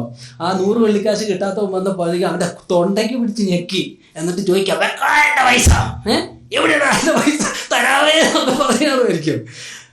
അവൻ പറഞ്ഞ് ആ ചെയ്തതിൻ്റെ കാണുമ്പോൾ നമുക്കതിനെ ആ വിരോധാഭാസം തോന്നി. എന്തൊരു അന്യായമാണ് മനുഷ്യൻ ചെയ്തതെന്ന്. എന്നിട്ട് പറയാണ്, ദൈവത്തിൻ്റെ ക്ഷമ, 1000 താലന്ത് സ്വർണം, നിന്റെ 10 രൂപ എടുക്കാത്തത്, നിന്നെ ഒന്ന് കണ്ണു നോക്കി ഉരുട്ടി പേടിപ്പിച്ച് നിന്നെ പറഞ്ഞപ്പോൾ ഒന്ന് ചെയ്യാത്തത്, അത് 100 വെള്ളിക്കാശ്, 100 നയാ പൈസ. ക്ഷമിക്കുകയല്ലേ എന്ന്. അതാ കർത്താവിൻ്റെ കമ്മ്യൂണിക്കേഷൻ എന്ന് പറയുന്നത്. കർത്താവിന് ആ ബോധ്യം വരത്തില്ല. എന്നിട്ടും മനസ്സിലായില്ലെങ്കിൽ യൂദാസ് നേരത്തെ പറഞ്ഞ ആളാതെ കൂട്ടിക്കൊണ്ടാൽ മതി. അവരോട് പറഞ്ഞിട്ട് കാര്യമില്ല. അവരോട് പറഞ്ഞിട്ട് കാര്യം ഇല്ല. ശരിയാണല്ലോ, കർത്താവ് പറഞ്ഞത് എല്ലാവർക്കും തിരിഞ്ഞോ? കുറച്ച് പേർക്കല്ലേ തിരിഞ്ഞോളൂ. കുറച്ച് പേർക്ക് തിരിഞ്ഞാൽ മതിയായിരിക്കും. നമുക്ക് ചിലപ്പോൾ സങ്കടം തോന്നി ഇവർക്ക് തിരിയുന്നില്ലല്ലോ എന്ന്. ചിലപ്പോൾ എനിക്കൊന്ന് സങ്കടപ്പെടേണ്ടതാണ്. ഞാനിത് പഠിച്ചപ്പോൾ ഞാൻ ഓർക്കുകയത്, ഈ ഏച്ചാനും ഒക്കെ ഇവിടെ വന്ന് കേരളത്തിലേക്ക് വന്ന കാലത്തെയും AP ജോസഫറിനെയും മറ്റു സവർമാരെയൊക്കെ കൂട്ടി ഒരു ചെറിയ മിനിസ്ട്രി തുടങ്ങി. അച്ഛൻ പലപ്പോഴും പറഞ്ഞാൽ കേട്ടിട്ടുണ്ട്, അവസരപ്പിച്ചാ ശരിയാവുന്നില്ല, ഒന്നും ശരിയാവുന്നില്ല എന്ന് എന്നോടും പറഞ്ഞ് സങ്കടപ്പെടുന്ന ഞാൻ കേട്ടിട്ടുണ്ട്. ഞാൻ പറഞ്ഞ അച്ഛാ അങ്ങനെയൊന്നും പറയല്ലേ, ശരിയാവുന്നുണ്ടെന്ന്. ഇവിടെ ഞങ്ങളൊക്കെ ഇവിടെ വന്നിരുന്നില്ലേ, ഇത് എങ്ങനെ വന്നതാ? പണ്ട് യോഹന്നാൻ എന്നോട് ചോദിച്ചോളൂ, ഇത് ഇവർ എവിടെ നിന്ന് വന്നു എന്ന് ചോദിച്ചില്ലേ? എനിക്കെങ്ങും അറിയാൻ മേലാന്ന് യോഹന്നാൻ പറഞ്ഞില്ലേ, അച്ഛനറിയാം ഇവരെവിടെ നിന്ന് വന്നു? വന്ന് കഷ്ടപ്പെട്ടില്ലേ? അന്ന് ആസ്മ ഉണ്ടായിരുന്ന കാലത്തൊക്കെ ഇവിടെ വന്ന് വയനാട്ടിൽ വന്ന് ഓർക്കുന്നുണ്ട്. ദൈവമേ ഇപ്പം അങ്ങനെ ഒരു ദോഷം കാണുന്നില്ല. രാത്രി ഒരു 4 മണിക്കൊക്കെ ഞാൻ എഴുന്നേറ്റ് പോകുമ്പോൾ അച്ഛനിരുന്ന് വലിക്കുക. ഇതെങ്ങനെ കഴിയും? എങ്ങനെ ഇത് ചെയ്തു? അന്ന് നഷ്ടമാണെന്ന് വിചാരിച്ചാണ്. ഇപ്പോഴും സങ്കടം ഉണ്ടാവും. കാരണം സ്വപ്നങ്ങളാണല്ലോ, നമ്മൾ ആകാശത്തിൽ കണ്ടിട്ട് മരത്തേലെത്തുന്നവരാണല്ലോ നമ്മൾ, നക്ഷത്രങ്ങൾ എയിം ചെയ്തിട്ട്. അതൊക്കെ ഒരു ന്യായമായിരിക്കുന്ന സങ്കടവും നിരാശയൊക്കെ ആണെങ്കിലും നഷ്ടമല്ല, പരാജയമല്ല. കുറച്ച് വ്യത്യാസങ്ങളും കുറച്ച് പ്രതീക്ഷിച്ചു കൊല്ലുന്ന അല്ലെങ്കിലും അന്ന് പഠിപ്പിച്ച ദൈവവചനത്തിലെ സത്യങ്ങൾ ഹൃദയത്തിൽ ജീവനെ പോലെ കണക്കാക്കാനായിട്ട് ആളുകളുണ്ട്. മാത്രമല്ല ഇതുപോലെ അനേകർ. ചിലപ്പോൾ നമ്മളിപ്പോൾ നോക്കുമ്പോൾ നമ്മുടെ ഫലമൊന്നും നമ്മളിന്നും ഇതിപ്പോൾ അവർ തുടങ്ങിയത് നമ്മളിവിടെ എത്തി നിൽക്കുക. ഇവിടെ ഓരോരുത്തരും തുടക്കക്കാരും കൂടിയാണ് ഓർക്കണം. ചിലരൊക്കെ തീരാനുള്ളവരൊക്കെ ഉണ്ടാവും. ഒരുപാട് തുടക്കക്കാരൊക്കെ ഇവിടെ ഇരിപ്പുണ്ട്. ശരിയായ കാഴ്ചകളിൽ വെച്ച് ചെറിയ പ്രവൃത്തി മുന്നോട്ട് പോയാൽ അതിൻ്റെ ഫലം കണ്ട് നമ്മൾ അത്ഭുതപ്പെട്ടു പോയി. യോഹന്നാൻ അത്ഭുതപ്പെട്ടതുപോലെ. ഇവരൊക്കെ എവിടുന്നാണ് വന്നതെന്ന് ചോദിച്ചില്ലേ അന്ന്? ദൂതൻ ചോദിച്ചത് ആരാന്ന് എനിക്കറിയാൻ മേല. യോഹന്നാൻ എത്ര പേരെ കണ്ടിട്ടുണ്ട്? ആ എഫേസോസിലും അവിടെ ഇവിടെ. അത് ഓരോ സഭയിലും പ്രശ്നമല്ലേന്ന് നോക്കിയേ. കുറേ പ്രശ്നം പിടിച്ച ഗതികെട്ട കർത്താവിനെ ശ്രമിച്ച് പറയാം. കുറേ സങ്കടം പിടിച്ച വിഷമം പിടിച്ചായിരിക്കുന്ന കുറേ സഭകളും ചെറിയ കൂട്ടങ്ങളും എല്ലായിടത്തും പ്രശ്നങ്ങളാണ്. ഇതെവിടുന്ന് വന്നു? നിങ്ങൾ അന്ന് പ്രസംഗിച്ച് തുടങ്ങി ആ പ്രസംഗത്തിൻ്റെ ഫലമാണെന്ന് പറഞ്ഞു. കിഴക്ക് നിന്നും പടിഞ്ഞാറ് നിന്നും തെക്ക് നിന്നും വടക്ക് നിന്നും അനേകായിരങ്ങൾ വന്ന് ദൈവരാജ്യത്തിൽ ഭക്ഷണത്തിനിരിക്കും. രക്ഷിക്കപ്പെട്ട ഒരു ചുരുക്കാണോ? കർത്താവോട് ചോദിച്ചാൽ ആണെന്നാ വിചാരിക്കണേ. പക്ഷേ അല്ല, കോടാനുകോടികൾ. നഷ്ടമല്ല. നമ്മുടെ ചെറിയ ശുശ്രൂഷയായിരിക്കും. മൂന്നാമതൊരു കാര്യം, ദൈവവചനം പഠിപ്പിക്കണം. അത് ജോസി സാറിന് അത് മെൻഷൻ ചെയ്തു. കണ്ട അതും ഇതൊന്നും പറഞ്ഞ് സമയം കളയരുതെന്ന്. കഴിഞ്ഞ ദിവസം നിങ്ങൾ പത്രത്തിൽ വായിച്ചാണല്ലോ, അജീഷ് മരിച്ച അജീഷിന് മരിച്ചടക്കിന് പോയപ്പോഴും മാനന്തവാടിയിലെ ബിഷപ്പാണ് അവിടെ പ്രസംഗിച്ചത്. എന്താ പ്രസംഗം എന്നറിയാം? പക്ഷെ പറഞ്ഞത് എന്തായിരുന്നറിയോ? കേരളത്തിലെ നമ്മുടെ നാട്ടിലെ വയനാട്ടിലെ കർഷകരുടെ പ്രശ്നങ്ങൾ അതൊക്കെ ശക്തമായി അവതരിപ്പിച്ചു. ഞാനും എൻ്റെ ഒരു പഴയ പരിചയക്കാരനാണ്. ഞാനും ചെന്നൊരു നല്ല പ്രസംഗമായിരുന്നു, കാര്യങ്ങൾ നന്നായി അവതരിപ്പിച്ചു എന്ന് പറഞ്ഞു. പക്ഷെ അവരെ കുറ്റപ്പെടുത്താനില്ലാത്ത കാര്യമില്ലാത്തൊരു കാര്യമുണ്ട്. എന്താണെന്നറിയോ? ദൈവവചനം. അത് വേണ്ടേ പ്രസംഗത്തിൽ? അതാ നമ്മളെ വിളിച്ചിരിക്കുന്നതെന്ന് ഓർക്കണം. രാഷ്ട്രീയ പ്രസംഗത്തിനല്ല, സൈക്കോളജി പ്രസംഗിക്കാനല്ല, ധർമ്മോപദേശം പറയാനല്ല. നമ്മളെ എന്തിനാ കർത്താവ് വിളിച്ചിരിക്കുന്നത്? സത്യവചനം യഥാർത്ഥമായി പ്രസംഗിച്ചുകൊണ്ട് ലജ്ജിപ്പാൻ സംഗതിയില്ലാത്ത വേലക്കാരനായി ദൈവത്തിന് കൊള്ളാകുന്നവനായി നിൽപ്പാൻ ശ്രമിക്കുക. ദൈവവചനത്തിൻ്റെ പ്രസംഗകരാണ് നമ്മൾ. അത് ലോകത്തിലെ ആളുകൾക്ക് കഴിയല. സോക്കോൾഡ് ക്രിസ്ത്യാനികൾക്ക് പോലും കഴിയല. അവർ പ്ലാസ്റ്റിക്കിനെ പറ്റിയും പരിസ്ഥിതിയെ പറ്റിയും ഒക്കെ അവരെന്താ പ്രസംഗിക്കുന്നത്? മാരാമണിൽ പോയി നോക്കി, അവരെന്താ പ്രസംഗിക്കുന്നത്? ജോൺ സ്റ്റോട്ടും സുന്ദർ സിംഗും ഒക്കെ വന്ന് പ്രസംഗിച്ച മാരാമണിൻ്റെ വേദികളിൽ നിന്ന് പ്രസംഗിക്കുന്നത് എന്താണെന്നറിയോ? പലപ്പോഴും സങ്കടം തോന്നി. നല്ല സുവിശേഷങ്ങൾ കാണും, പലപ്പോഴും സങ്കടം തോന്നുന്ന പ്രസംഗങ്ങൾ. കാരണം അവർ കൂടുതൽ വലിയ കാര്യങ്ങളാണ് പ്രസംഗിക്കുന്നത്. LGBTQ പറ്റി, മാർജിനലിസ്റ്റ് കമ്മ്യൂണിറ്റിക്ക് സമൂഹത്തിൻ്റെ പൊതുധാരയിലേക്ക് എങ്ങനെ കൊണ്ടുവരും എന്നുള്ള മഹാകാര്യങ്ങളൊക്കെയാണ് ഇവർ പ്രസംഗിക്കുന്നത്. നമ്മൾ പ്രസംഗിക്കുന്നത് എന്താ? ദാവീദിന്റെ സന്തതിയായി ജനിച്ചിട്ട് മരിച്ച് ഉയർത്തെഴുന്നേറ്റ് ക്രിസ്തുയേശുവിനെ ഓർത്തുകൊള്ളുക, അതാകുന്നു എൻ്റെ സുവിശേഷം. ആ സുവിശേഷത്തിന് ഞാൻ പ്രസംഗിയും അപ്പസ്തലനും ഉപദേഷ്ടാവുമായി നിയമിക്കപ്പെട്ടിരിക്കുന്നു. നമ്മൾ സുവിശേഷം പ്രസംഗിക്കാൻ നിയമിക്കപ്പെട്ട ആളുകളാണ്. ദൈവവചനം പ്രസംഗിക്കണം. ലോകത്തിലെ പഠന വിഷയങ്ങളും ബൈബിളിലെ പഠന വിഷയങ്ങളും തമ്മിലുള്ള വ്യത്യാസം എന്താണെന്നറിയോ? സബ്ജക്റ്റ് മാറ്ററിൻ്റെ വ്യത്യാസം തന്നെയാണ്. അവർക്കൊക്കെ പ്രസംഗിക്കുന്നത് ദൈവവിരുദ്ധമായ കാര്യമല്ല, ദൈവത്തിൻ്റെ കോമൺ ഗ്രേസിൽപ്പെട്ട കാര്യങ്ങളൊക്കെ അവർ പ്രസംഗിക്കുന്നത്. ശാസ്ത്രജ്ഞന്മാരും മാത്തമാറ്റീഷ്യൻസും പൊളിറ്റീഷ്യൻസും ഒക്കെ പ്രസംഗിക്കുന്നത് ദൈവത്തിൻ്റെ പൊതുപരിപാടിയുണ്ട്. ഈ ലോകത്തെപ്പറ്റി, ഈ വീണുപോയ ലോകത്തെ അവസാനത്തോടെ നിലനിർത്തുന്ന ദൈവപരിപാടി നിലനിർത്തുന്ന ഒരു ബിഗ് പ്രോഗ്രാം. ദൈവമാണ് അതിൻ്റെയൊക്കെ ആള്. രാജാക്കന്മാരെ നിയമിക്കുന്ന, ശാസ്ത്രജ്ഞന്മാരെ നിയമിക്കും, ബുദ്ധിബോധം കൊടുക്കുന്ന ദൈവമല്ലേ. ആ പ്രോഗ്രാമിൻ്റെ പ്രസംഗകരാണ് അവർ. സ്കൂളുകളിലും കോളേജുകളിലും ഒക്കെ നേരം ചെറുതായിട്ട് അവർ ചെയ്യട്ടെ. കുറെ പേര് തെറ്റായിട്ടും ചെയ്യുന്നുണ്ട്, അതവർ ചെയ്യട്ടെ. നമ്മുടെ പരിപാടി എന്താ? ദൈവരാജ്യം പ്രസംഗിക്കില്ല. The special grace of God. ദൈവരാജ്യത്തിൻ്റെ പ്രസംഗരാണ് നമ്മൾ. അത് പ്രസംഗിക്കാനാണ് വെച്ചിരിക്കുന്നത്. സുവിശേഷം പറയാമെന്ന് ഓർത്ത് പോപ്പുലർ സൈക്കോളജി പ്രസംഗിക്കുന്നത് എത്ര പേരുണ്ട്. ഒരു സൈക്കോളജി പറഞ്ഞ ആളുകൾ പറയില്ലേ, ആഗ്രഹിക്കുക, ഉറപ്പിച്ചാഗ്രഹിക്കുക, നിനക്ക് കിട്ടിയിരിക്കും. അത് സൈക്കോളജിയാണ്, ഒരുതരം പാരാസൈക്കോളജിയാണ്, സൈക്കോളജി അല്ലാതെ. അതൊക്കെയാണ് പല പ്രസംഗരും അതിന് കർത്താവിൻ്റെ ഒരു ക്രിസ്ത്യൻ ലേബലും കൊടുക്കും, പ്രാർത്ഥന എന്നുള്ള ലേബലൊക്കെ കൊടുക്കും, ആഗ്രഹിച്ചാൽ കിട്ടുമെന്ന്, മോട്ടിവേഷനും ഒക്കെ പറഞ്ഞ് ആ സൈക്കോളജി അല്ല, ഈ ലോകം മെച്ചമാക്കാനുള്ള പ്രസംഗങ്ങളും അല്ല, ധർമ്മോപദേഷ്ടം. നേരത്തെ പറഞ്ഞാൽ ഈ കുറ്റം പ്രസംഗിക്കുന്ന അച്ചാൻ പറഞ്ഞില്ലേ, അരമണിക്കൂർ കുറ്റപ്പെടുത്തി, അങ്ങനെയാണോ ചെയ്യണത്, ഇങ്ങനെയാണോ ചെയ്ത്, ഞങ്ങളെന്നല്ല നിങ്ങളെന്നും കൂടെ പറയും, നിങ്ങൾ അങ്ങനെയാണോ, കുറച്ചുകൂടെ ഞങ്ങളെന്ന് ഉപയോഗിക്കുന്നതായിരിക്കും നല്ലത്. അതൊക്കെ പറഞ്ഞ് കുറേ കുറ്റപ്പെടുത്തലും കഴിഞ്ഞിട്ട് പോകും. അതൊക്കെ ആർക്കാന്ന് പൗലോസ് പറഞ്ഞിട്ടുണ്ട്. ഈ കുറ്റപ്പെടുത്തൽ ആർക്കാ കുറ്റപ്പെടുത്താൻ പറഞ്ഞിരിക്കുന്നത്? കൊലപാതകന്മാർ, മാതൃഹന്താക്കൾ, പിതൃഹന്താക്കൾ, അവരോടൊക്കെ കുറെ ചെയ്യരുത് അവരോടല്ലേ ഇവരൊക്കെ ഈ പോലീസും പട്ടാളമൊക്കെ പറയണത്. നമ്മളോട് പറഞ്ഞിരിക്കുന്നത് എന്താ? നമ്മളോട് പറഞ്ഞിരിക്കുന്ന കർത്താവായ യേശു ദൈവരാജ്യം പ്രസംഗിക്കാനാണ്. കർത്താവ് അതല്ലേ പ്രസംഗിച്ചത്? ദൈവരാജ്യം സംബന്ധിച്ച കാര്യങ്ങൾ പറഞ്ഞു. നിങ്ങളുടെ ഇടയിൽ ദൈവരാജ്യം പ്രസംഗിച്ചു കൊണ്ട് നടന്നവനായ എൻ്റെ മുഖം. ആരാണ് പൗലോസ്? ദൈവരാജ്യത്തിൻ്റെ പ്രസംഗി. അതുകൊണ്ടല്ലേ ഒരുപാട് രാഷ്ട്രീയമൊന്നും പൗലോസ് പറയാതെ, ഒരുപാട് ശാസ്ത്രം ഇല്ലാത്തതുകൊണ്ട്. അതൊക്കെ പറയാൻ ആളുണ്ടല്ലോ, അവർ പറയട്ടെ, പറയട്ടെ. ദൈവരാജ്യം പ്രസംഗിക്കണം. ഒരു പുൽപ്പിറ്റിൽ വന്ന് നിൽക്കുമ്പോൾ, ദൈവവചനവുമായിട്ട് ദൈവ ശുശ്രൂഷകൾ നിൽക്കുമ്പോൾ, ബാക്കി കാര്യങ്ങൾ ഒത്തിരി നല്ല കാര്യങ്ങളൊക്കെ ഉണ്ട്, സോഷ്യൽ മീഡിയയിലുള്ള കാര്യങ്ങളൊക്കെ ഒത്തിരി ഉണ്ട്. പറഞ്ഞോട്ടെ, അവരൊക്കെ അതൊക്കെ നല്ല കാര്യം ചെയ്യട്ടെ. ഞാനും നിങ്ങൾ എന്തിനു വേണ്ടി വിളിക്കപ്പെട്ടിരിക്കുന്നതാണ്? ദൈവത്തിൻ്റെ വചനം പ്രസംഗിക്കാൻ. പണ്ട് പുൽപ്പിറ്റ് പ്രസംഗിക്കുന്നതിനെ പറ്റി എഴുതിയപ്പോൾ പഴയൊരു ഇല്ലസ്ട്രേഷൻ പറഞ്ഞ് കേട്ടിട്ടുണ്ട്. ഇവിടെ പലതും എഴുതി വെക്കും ആളുകൾക്ക് വായിക്കാനായിട്ട്, ക്രിസ്തുവിനെ പോലെ ആകാമെന്നൊക്കെ പറഞ്ഞ് പുൽപ്പിറ്റിൻ്റെ ഇവിടെ ഒരു ബോർഡൊക്കെ വെച്ച് വെക്കും. പക്ഷേ പ്രസംഗന് കാണാൻ വേണ്ടി ഇവിടെ ഒരു സ്റ്റിക്കർ വെച്ചിട്ടുണ്ടായിരുന്നു. അതിലെഴുതിയേക്കുന്നത് എന്താണെന്നറിയോ? Sir, we want to see Jesus. അന്ത്രേസിനോട് വന്ന് ചോദിച്ച ചോദ്യം ഉണ്ടല്ലോ, യജമാനെ ഞങ്ങൾക്ക് യേശുവിനെ കാണണം. അന്ത്രേസ് ഫിലിപ്പോസിനോട് പറഞ്ഞു, ഫിലിപ്പോസിന് രണ്ടുപേരും കൂടെ ഒന്ന് കർത്താവിനോട് പറഞ്ഞു. അതിനുശേഷം കർത്താവ് പറഞ്ഞ പ്രസ്താവനയൊക്കെ അറിയാം, എന്തോ ഗോതമ്പ് മണി നിലത്ത് വീണ് താഴുന്നില്ലെങ്കിൽ അഴിയുന്നില്ലെങ്കിൽ തനിയിരിക്കും എന്നൊക്കെ പ്രസ്താവന ശേഷം ആ ചോദ്യം ഉണ്ടോ, യജമാനനെ ഞങ്ങൾക്ക് യേശുവിനെ കാണണം. ആളുകൾ എന്താ പറയണമെന്നറിയോ? ആഗ്രഹം എന്താണെന്നറിയോ? അവരുടെ ഹൃദയം പറയാതെ അവർ പറയുന്നത് എന്താണെന്നറിയോ? യേശു ക്രിസ്തുവിനെ ഞങ്ങൾക്കൊന്ന് കാണിച്ചു തരുമോന്ന്. മഹാത്മാഗാന്ധിനെ അല്ല, കാറൽ മാർക്സിനെ അല്ല, ഈ ലോകത്തിലെ കാര്യങ്ങളല്ല, ഞങ്ങൾക്ക് ക്രിസ്തു യേശുവിനെ ഒന്ന് കാണിച്ചു തരുമോന്ന്. അത് കാണിച്ചു തരുന്നിടത്തോടെ അതാണ് ദൈവരാജ്യം. ആ ദൈവരാജ്യമാണ് ലോകത്തിലേക്ക് വന്നത്. അത് ആൾക്ക് കാണിച്ചു കൊടുത്ത് അവരെ ആ ദൈവരാജ്യത്തിന് അനുഭവസ്ഥരാക്കി തീർക്കുന്ന ആ പ്രസംഗം, ദൈവവചനം, അത് ക്രിസ്തു തന്നെയാണ്. ക്രിസ്തുവിനെ പ്രസംഗിക്കണം. നാലാമത്തെ കാര്യം, അത് പറയേണ്ടത് എങ്ങനെ പറയണമെന്നും ഈ തിമോത്തി ലേഖനത്തിൽ പറയുന്നുണ്ട്. പൗലോസിൻ്റെ ജീവിതവും കാണിച്ച് അത് പൗലോസ് പറയുന്നുണ്ട്.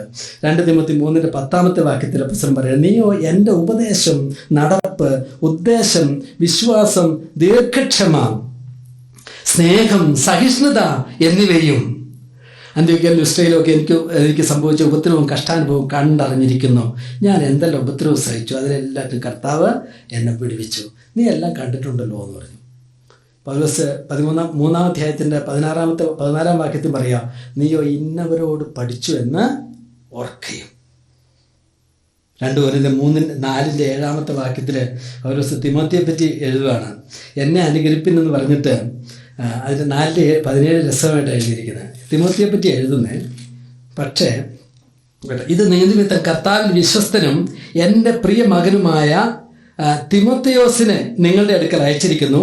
ഞാൻ എങ്ങും ഏത് സഭയിലും ഉപദേശിക്കുന്നത് പോലെ ക്രിസ്തുവിലുള്ള എൻ്റെ വഴികൾ അവൻ നിങ്ങളെ ഓർമ്മിക്കും. ക്രിസ്തുവിലുള്ള എൻ്റെ വഴി, അതിന് തൊട്ട് മുമ്പത്തെ വാക്യം എന്താണെന്നറിയോ? ആകയാൽ എൻ്റെ അനുകാരികളാകുവിൻ എന്ന് ഞാൻ പ്രബോധിപ്പിക്കുന്നു. ക്രിസ്തുവിലുള്ള എൻ്റെ വഴി തിമോത്തിയോട് പറയാ. അത് തിമോത്തി എന്ന് നിങ്ങളെ പഠിപ്പിക്കുന്ന കൊരിന്ത്യരോട് പറയാ. ഇവിടെയും പറയാ, എൻ്റെ വഴി നിനക്കറിയാമല്ലോ എന്ന്. ഏതാ വഴി? ആ വഴി ക്രിസ്തുവിലുള്ള ജീവിതമാണ്. നമ്മൾ ജീവിക്കാത്തത് നമുക്ക് പഠിപ്പിക്കാൻ കഴിയില്ല. പലപ്പോഴും തെറ്റുതിരുത്താനും ആളുകളെ യഥാസ്ഥാനപ്പെടുത്താനും ഒക്കെ പോകുമ്പോൾ അവർ നമ്മളെ നോക്കണേ, നമ്മൾ പറയുന്നത് അല്ല. ഇവൻ ആരാന്നുള്ളൊരു ചോദ്യം അവരുടെയൊക്കെ മുമ്പിലുണ്ട്. അപ്പം നമ്മളെ നോക്കിയിട്ട് നമുക്ക് ആ ധാർമ്മിക ബലമില്ല എങ്കിൽ, ആ ക്രിസ്തുവിലുള്ള ആ അംഗീകാരം ആർജിച്ചെടുത്തില്ല എങ്കിൽ, സഹോദര ഇത് പറ്റിയല്ലെന്ന് പറയാൻ നമുക്ക് കഴിയുപോലുമില്ല. മാതൃകയില്ലാത്ത ഒരു അത് ഏൽപ്പിച്ചാൽ വളരെ വിശദമായി പറഞ്ഞിരുന്നു. ഞാനത് വിശദമായി പോകുന്നില്ല. ഇബ്രാഹിം 13 പറയുന്ന വാക്യമുണ്ടല്ലോ, ജീവാവസാനം ഓർത്ത് അവരുടെ വിശ്വാസം അനുകരിപ്പിനെ. ഇതിന് അവസാനം ഞാൻ ഓർത്തു. മിക്കവാറും അവസാനം ആകുമ്പോഴത്തേനും പല നല്ല ആളുകളും മോശമാകുന്നതെന്നാണ് എൻ്റെ ഒരു ചിന്ത. ആദ്യമൊക്കെ ഭയങ്കര ഉന്മേഷം ഉഷാറായിരിക്കും. വിശ്വാസത്തിൽ വരുന്നവരുടെയൊക്കെ ഉന്മേഷം എന്തായിരിക്കും? എത്ര ഭക്തന്മാരാ, സഭയൊന്നും ശരിയല്ല എന്ന് പറഞ്ഞ് വരും. കുറച്ച് അവരുടെ അവസാനം ആകുമ്പോഴാണ് ഇതിൻ്റെ ഒറിജിനൽ വെളിപ്പെടുക. ഞാൻ വലിയൊരു അനുഭവം ഓർക്കുക. ഞാൻ പണ്ട് രവി സക്രിയാസിൻ്റെ ഒരു ഫാനായിരുന്നു. ഞാൻ അച്ചായനോട് ഒരിക്കൽ പറഞ്ഞു, രവി സക്രിയാസിൻ്റെ പുസ്തകത്തെ പറ്റി പറഞ്ഞു. അന്നേരം എന്നോട് പറഞ്ഞൊരു സങ്കടമുണ്ട്. സക്രിയാസിനെ പറ്റി അതിന് പറഞ്ഞില്ല, എന്നാലും ഇങ്ങനെ എന്നോട് പറഞ്ഞേ, എന്നാലും അവസരപ്പിച്ച ഒരാളുടെ പേരിൽ ഒരു മിനിസ്ട്രി തുടങ്ങാമോ എന്ന് ചോദിച്ചു. ഓർക്കണ്ട എന്നോട് പറഞ്ഞ്, അച്ഛൻ്റെ ഒരു കാഴ്ചപ്പാട് തന്നെ ആയിരിക്കും അത്. ഒരു മിനിസ്ട്രിക്ക് ഒരു പേരിടുമ്പോൾ ഒരാളുടെ പേരിടരുത്. പക്ഷെ പുള്ളി മിനിസ്ട്രിക്ക് പേരിട്ടത് തന്നെ ആളുടെ പേരിട്ട എന്നുള്ളതാണ് പുള്ളിയുടെ ലൈഫ് സ്റ്റോറിൽ എഴുതിയിരിക്കുന്നത്. H.D. ഡേവിസ് ആണെന്ന് തോന്നുന്നു. ഡേവിസ് എന്ന് പറഞ്ഞൊരു മില്യനെയർ, ഒരു കോടീശ്വരൻ, അമേരിക്കൻ കോടീശ്വരൻ. കുറേ പൈസ മിനിസ്ട്രിക്ക് കൊടുക്കാനായിട്ട് ആർക്ക് കൊടുക്കുമെന്നറിയാതെ രവി സക്രിയാസിനെ വിളിച്ചിട്ട് പറഞ്ഞു, ഞാൻ ഈ പൈസ നിങ്ങളെ ഏൽപ്പിക്കാമെന്ന് പറഞ്ഞു. എന്നെ ഏൽപ്പിക്കില്ലേ എന്ന് പറഞ്ഞാൽ സക്രിയാസ് ഇത്ര വലിയ ആളായില്ല. എന്നെ ഏൽപ്പിക്കില്ലേ എന്ന് പറഞ്ഞു. പൈസ വാങ്ങാൻ ഒത്തിരി ആളുകളുണ്ട്, പൈസ എനിക്ക് ധാരാളമുണ്ട്, പക്ഷെ വിശ്വസ്തരായ മനുഷ്യരെ ഞാൻ ആദ്യം കണ്ടിട്ടില്ല എന്ന് പറഞ്ഞു. നിങ്ങളെ കണ്ടു എന്ന് പറഞ്ഞു. അത് വായിച്ച് ഞാൻ കോരി തിരിച്ചിട്ടുണ്ട്. എത്ര ഇല്ലസ്ട്രേഷൻ ഞാൻ അത് പറഞ്ഞിട്ടുണ്ടെന്നറിയോ? ഇന്ന് എൻ്റെ പുസ്തകത്തിന് ഷെൽഫിൽ രവി സക്രിയാസിനുള്ള പേരുള്ള പുസ്തകങ്ങളൊക്കെ ഞാൻ എടുത്തിട്ട് അല്ല കട്ടിലിനടിയിലോ മേശയ്ക്ക് താഴെ വെച്ചു. പുസ്തകം തെറ്റായതുകൊണ്ടല്ല, അതിലെഴുതിയിരിക്കുന്ന പേര്.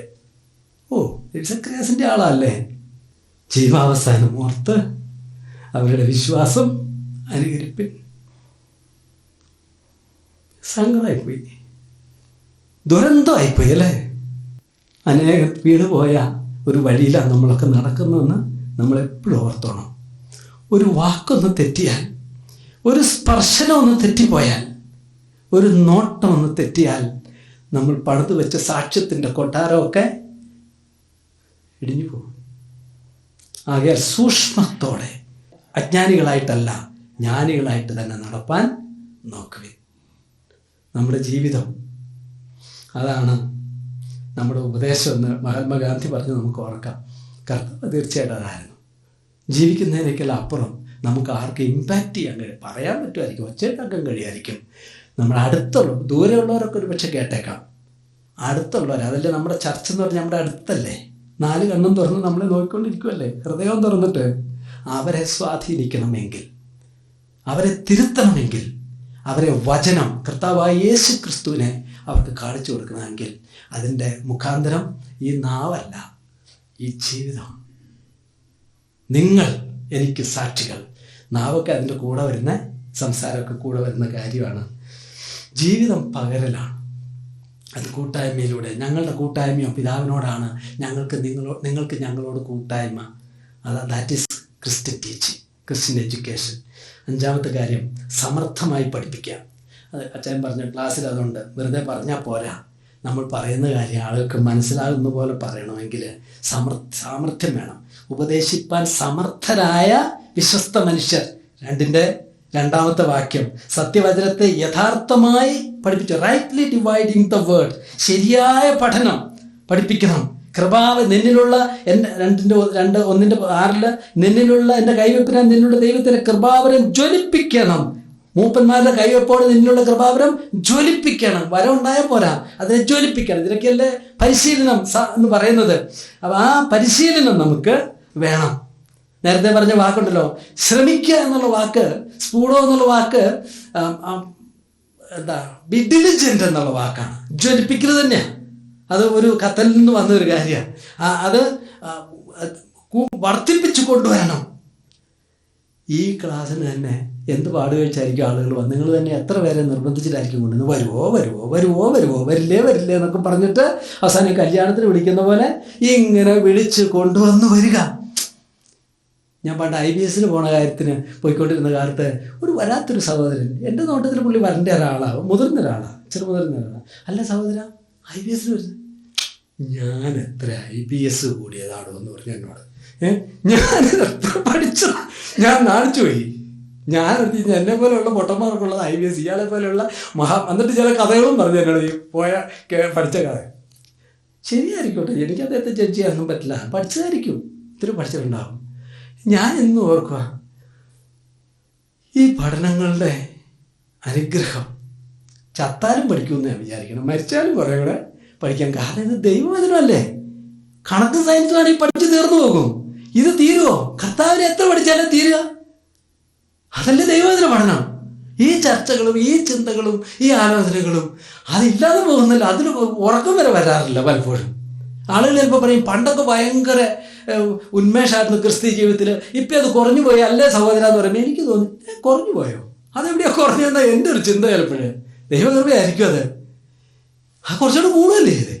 കുറച്ചുകൂടെ ആഴം കൂടുതൽ. ആ രീതി ആയിരിക്കില്ല, കുറച്ചുകൂടെ ആഴത്തിൽ, കുറച്ചുകൂടെ വിശാലതയിൽ ആ താല്പര്യം, ആ വായന, ആ പഠനം, ആ ചർച്ചകൾ, ആ പരിശോധനകൾ, ആ ഇവാലുവേഷൻസ്, ആ ഡിസ്കഷൻസ്, ആ വ്യാഖ്യാനങ്ങൾ നമുക്ക് കൂടുതലല്ലേ? എല്ലാം തീർന്നോ?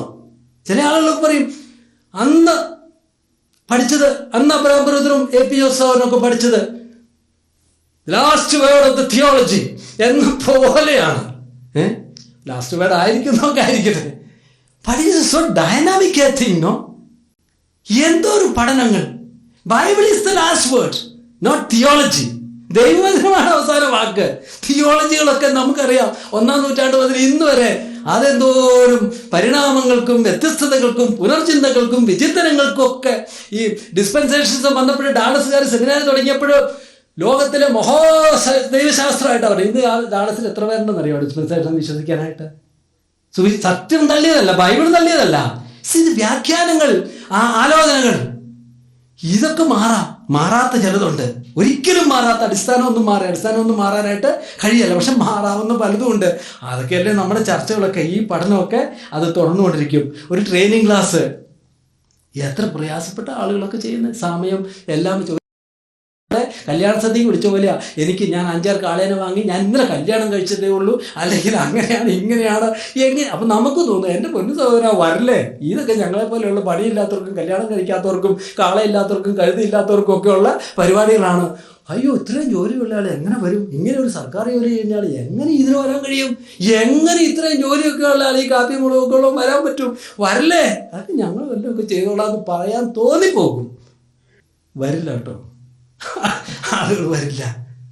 വരുന്നവന് ഈ ലോകത്തിൻ്റെ വചനം പ്രസംഗിക്കാനാണെങ്കിൽ, ശുശ്രൂഷിക്കാനാണെങ്കിൽ ഒക്കെ ചെയ്യാം. ദൈവരാജ്യം പ്രസംഗിക്കാനാണെങ്കിൽ കർത്താവിൻ്റെ കാൽച്ചുവട്ടിലിരുന്ന് മറിയ പഠിച്ചതുപോലെ പഠിക്കണം. അവൾ നല്ല അംശം തിരഞ്ഞെടുത്തു, ആരും അവളിൽ നിന്ന് എടുത്തു കളയല.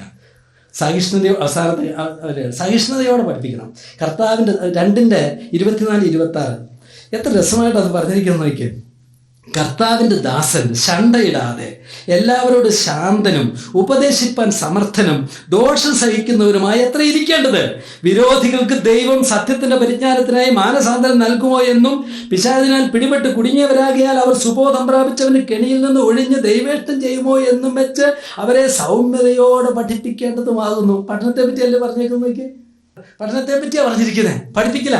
അതിനകത്ത് പറഞ്ഞിരിക്കുന്ന കാര്യമൊക്കെ സൗമ്യതയോടെ പഠിപ്പിക്കുക, ഉപദേശിപ്പാൻ സമർത്ഥൻ. അത് എങ്ങനെയാ സാമർത്ഥ്യം? ശണ്ടയിടരുത്. പലപ്പോഴും പ്രശ്നപരിഹാരമൊക്കെ പറയുമ്പോൾ വഴക്കായിട്ട് പ്രശ്നപരിഹാരം പോയിട്ട് അവസാനം ഞാൻ എന്നെ കൊണ്ടൊക്കെ സാധിക്കില്ലെന്ന് പറഞ്ഞ് 2 വട്ടം എഴുന്നേറ്റ് പോകുന്നതാ. പിന്നെയും പ്രശ്നം ഞാൻ ആരെയും കറക്റ്റ് ചെയ്യാൻ പോയി അവനെ എന്നെക്കാരും ശാന്തനായിരുന്നെന്ന് എനിക്ക് തോന്നി. സഹോദരൻ അവിടെ ഇരിക്കുന്നു പറയുന്ന പോലെ പറയേണ്ടതായിട്ട് വന്നു. പിന്നെ നമ്മൾ ഈ അടുത്തുള്ള ആളുകളായതുകൊണ്ട് നമ്മൾ ഒഴിവാക്കിയില്ല എന്ന് മാത്രം. ചണ്ട കൂടാ, ഒരുപാട് വഴക്കൊന്നും കൂടണ്ട.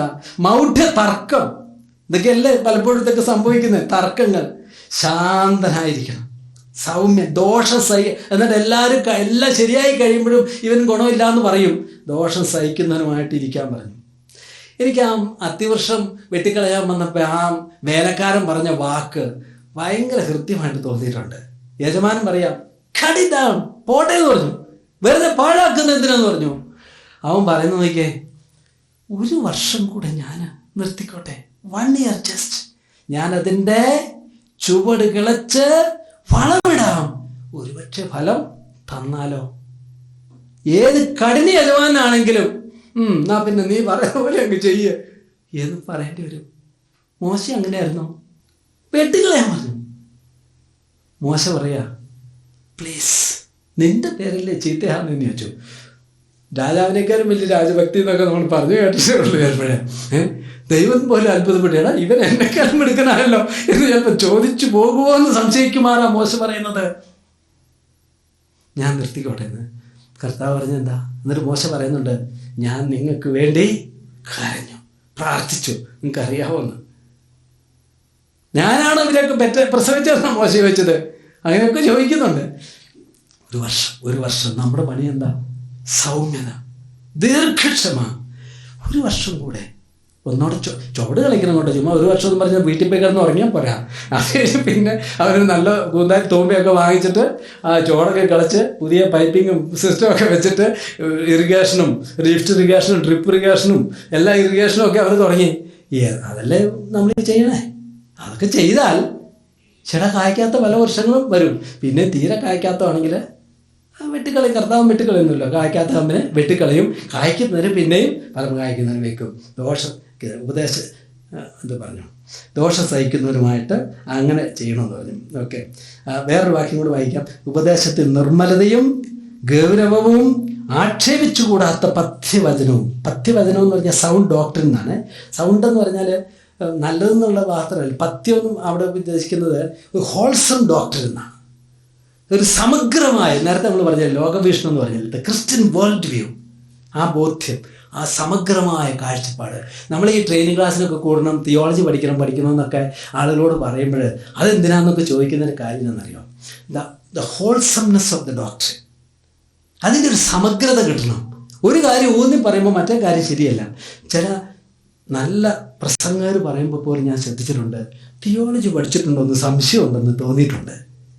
ഒരു സിസ്റ്റമാറ്റിക് തിയോളജിയുടെ ആ പല മേഖലകളിലൂടെ കടന്നു പോകുമ്പോഴേ ഒരു കാര്യം ഇത്ര ഊന്നുമ്പോൾ മറുകാര്യം കൂടെ ശ്രദ്ധിക്കണമെന്ന് തോന്നുന്നു. ആന്ത്രപ്പോളജിയിൽ ഒരു കാര്യം അറിഞ്ഞാലേ സൊറ്റീരിയോളജിയിൽ ഒരു കാര്യം പറയാൻ പറ്റുള്ളൂ. ക്രിസ്റ്റോളജിയിലെ ചില കാര്യങ്ങൾ അറിഞ്ഞാലേ തിയോളജി പ്രോപ്പറിലെ ചില കാര്യം പറയാൻ പറ്റുള്ളൂ. എസ്കറ്റോളജി ഒന്ന് ശക്തമായിട്ട് പറയുമ്പോൾ വേറെ പല ഓളജികളും അതിൻ്റെ കൂടെ പോകേണ്ടതായിട്ട് ഉണ്ട്. ആ സമഗ്രത, ദ ഹോൾസം ഡോക്ട്രിൻ, നിങ്ങളെ പഠിപ്പിച്ച ഉപദേശ രൂപം, ദ ഫോം ഓഫ് ഡോക്ട്രിൻ പഠിക്കാൻ പറ്റുമോ? ഇപ്പോൾ BTS രണ്ടാമത് തുടങ്ങണ്ടേ, പഠിക്കണ്ടേ, ക്ലാസ് എടുക്കണം, ഷെയർ ചെയ്യണം, പറയണം. ചില സമയത്തൊക്കെ ഞാൻ ഓർത്തിട്ടുണ്ട്, ഈ പുൾപ്പിറ്റ് എന്ന് പറഞ്ഞാൽ ആരുടെയും കൈമുതലല്ല, അത് സഭയുടെ പുൾപ്പിറ്റാണ്. ഇവിടെ നിന്ന് പ്രസംഗിക്കുമ്പോൾ അവിടെ ഇരിക്കുന്നവന്മാരും ഇവൻ എന്താ പറയുന്നത്, സഭയ്ക്ക് വേണ്ടിയാ. പുറമേ നിങ്ങൾ ഒളിഞ്ഞു നോക്കിക്കഴിഞ്ഞാൽ അവൻ പറഞ്ഞു എന്നല്ല, ഇവരുടെ സഭ ഇങ്ങനെയാണ് പഠിപ്പിക്കുന്നത്, എല്ലാവർക്കും കൂടെ വേണ്ടിയിട്ടാ. ഞാൻ ചിലപ്പോഴൊക്കെ ആളുകളെ എൻ്റെ ചില പൊട്ടത്തരത്തിൽ ഞാൻ ചില കാര്യമൊക്കെ ഇങ്ങനെ അബദ്ധം പറയുമ്പോൾ എന്താ പറയണമെന്ന് ചോദിച്ചു പോയിട്ടുണ്ട്. ഞാൻ പ്രസംഗിച്ചുകൊണ്ട് നിൽക്കുമ്പോൾ ഓരോന്നൊക്കെ ഓരോ അബദ്ധങ്ങളൊക്കെ പറയുമ്പോൾ ചങ്കിങ്ങനെ പോകെ, ഇതെങ്ങനെയാണ് ഇത് പറയണതെന്ന് പറയാൻ പറ്റില്ല. അപ്പം നിർത്തിക്കണമെന്ന് തോന്നും. കാര്യങ്ങളുടെ ആ വിശാലത ഗ്രഹിക്കാതെ നമ്മളെങ്ങനെ പറയും? കാരണം ദൈവസഭയ്ക്ക് വേണ്ടി നമ്മൾ പറയുക, സഭയുടെ മധ്യത്തിൽ നിന്ന് പറയുമ്പോൾ കാര്യങ്ങളെപ്പറ്റി ഗൗരവം വേണ്ടേ? പുസ്തകങ്ങൾ വായിക്കണം, പഠിക്കണം, പരിശീലിക്കണം, ക്ലാസ്സുകൾ അറ്റൻഡ് ചെയ്യണം. അവസാനത്തൊരു കാര്യങ്ങൾ പറഞ്ഞു നിർത്താം. ഈ ക്ലാസ് തന്നെ അതല്ലേ സോരം പറഞ്ഞു, ഇതിൻ്റെ പ്രയോജനം എല്ലാവർക്കും പ്രയോജനം. സ്വർഗീയ പ്രതിഫലം ലക്ഷ്യമാക്കി പഠിപ്പിക്കുക. തിമോത്തി 4-ാം അധ്യായത്തിൽ പറയണം, ആരും എനിക്ക് തുണ നിന്നില്ല. ആ വാക്കുകളൊക്കെ വായിക്കുമ്പോൾ നമുക്ക് സങ്കടം വരുന്ന വാക്കുകളാണ്. ആരും എനിക്ക് തുണ നിന്നില്ല, എല്ലാവരും എന്നെ കൈവിട്ടു, എന്നാൽ കർത്താവ് എനിക്ക് തുണ നിന്നു എന്നാണ് പറഞ്ഞത്. ആരും കൂടെ നിന്നില്ല. അതായത് പൗലോസിൻ്റെ ആ മനുഷ്യൻ്റെ മരണത്തിൻ്റെ തൊട്ടു മുമ്പുള്ള സമയം ഒന്ന് ആലോചിച്ച് നോക്കുക. ഒരു മനുഷ്യനില്ല കൂടെ നിൽക്കുക. റോമിലൊരു ക്രിസ്ത്യാനികൾ കൂടുതൽ ആശയക്കാരായിരിക്കുന്ന ആളുകൾ ആരും എനിക്ക് തുണന്നില്ല. ഒരു പുതപ്പ് വാങ്ങിച്ചു കൊടുക്കാൻ വരെ ആളില്ലായിരുന്നു എന്ന് ഓർത്താൽ, റോമ സാമ്രാജ്യത്തിൻ്റെ തലസ്ഥാനത്തിരിക്കുക 300 മൈൽ അകലെ ഇരിക്കുന്ന ഒരാളുടെ വീട് കർപ്പോസിനെടുക്കുന്ന ഒരു പുതപ്പ് വെച്ചിട്ടുണ്ട്. എൻ്റെ കമ്പിളി പുതപ്പ് ഒന്ന് എടുത്തോണ്ട് വരണേന്ന്. ദാരിദ്ര്യത്തിന് അങ്ങേയറ്റം. നീ വരേണ്ട അത് കൊണ്ടുപോകണം കേട്ടോ എന്ന്. തണുപ്പ് കാലം വരുന്നുണ്ട്, എനിക്കിവിടെ ഒരു പുതപ്പ്, ഒരാളുണ്ടോ? ആരും എനിക്ക് തുണന്നില്ല. നിരാശബോധം പൗലോസിന് വന്നതാണോ? യോഹന്നാൻ സ്നാപകന് വന്നതുപോലെ ഞാൻ ഈ ജയിലിൽ കിടക്കുന്നു, എന്ത് കിട്ടും? ചിലപ്പോഴും നമുക്ക് വരാനിരിക്കുന്ന ഭാവി ചരിത്രങ്ങളൊന്നും ദൈവം നമ്മുടെ മുമ്പിൽ തുറന്നു വെച്ചിട്ടില്ല. നമ്മൾ നെഗളിച്ചു പോകാതിരിക്കാനായിരിക്കും, തുറന്നു വെച്ചിട്ടില്ലായിരിക്കും. പക്ഷേ പൗലോസ് പരാജയപ്പെട്ടോ? ആ വിറയ്ക്കുന്ന കൈകൾ കൊണ്ട് ആ ഡെൻഷനിലിരുന്നിട്ട്, ആ കുഴിയിലിരുന്നോട്ട്, ആ കുഴിയിലിരുന്നിട്ട് എഴുതിയതായിരിക്കുന്ന ആ കത്ത് വായിക്കുമ്പോൾ ഇന്ന് കരയാത്ത ഏത് ക്രിസ്ത്യാനികളുള്ളതെന്ന് കോടികൾ അത് വായിച്ച് കരഞ്ഞിട്ടുണ്ടാവും. കോടിക്കണക്കിന് മനുഷ്യർ. എനിക്കാരും തുണന്നില്ല. പക്ഷേ പൗലോസിൻ്റെ സ്പർശനമേൽക്കാത്ത ഏത് ക്രിസ്ത്യാനിയായി ഈ ലോകത്തിൽ ജീവിച്ചിട്ടുള്ളത് കഴിഞ്ഞ 2000 വർഷമായിട്ട്? 1957 സെപ്റ്റംബർ മാസം 7-ാം തീയതി ഞാൻ എൻ്റെ ജീവിതം കർത്താവിന് കൊടുത്തുമ്പോൾ സാക്ഷാൽ പൗലോസ് അപ്പോസ്തലൻ റോമാലേഖനത്തിൽ എഴുതിയ 3-ാം അധ്യായത്തിൽ 23-24 വാക്യങ്ങൾ വായിച്ചിട്ടാണ് ഞാൻ പറഞ്ഞത്, കർത്താവെ, ജോസഫ് അനച്ചിയുടെ ജീവിതം കർത്താവിന് തരുന്നു എന്ന് പറഞ്ഞത്. ഒരു വ്യത്യാസവുമില്ല.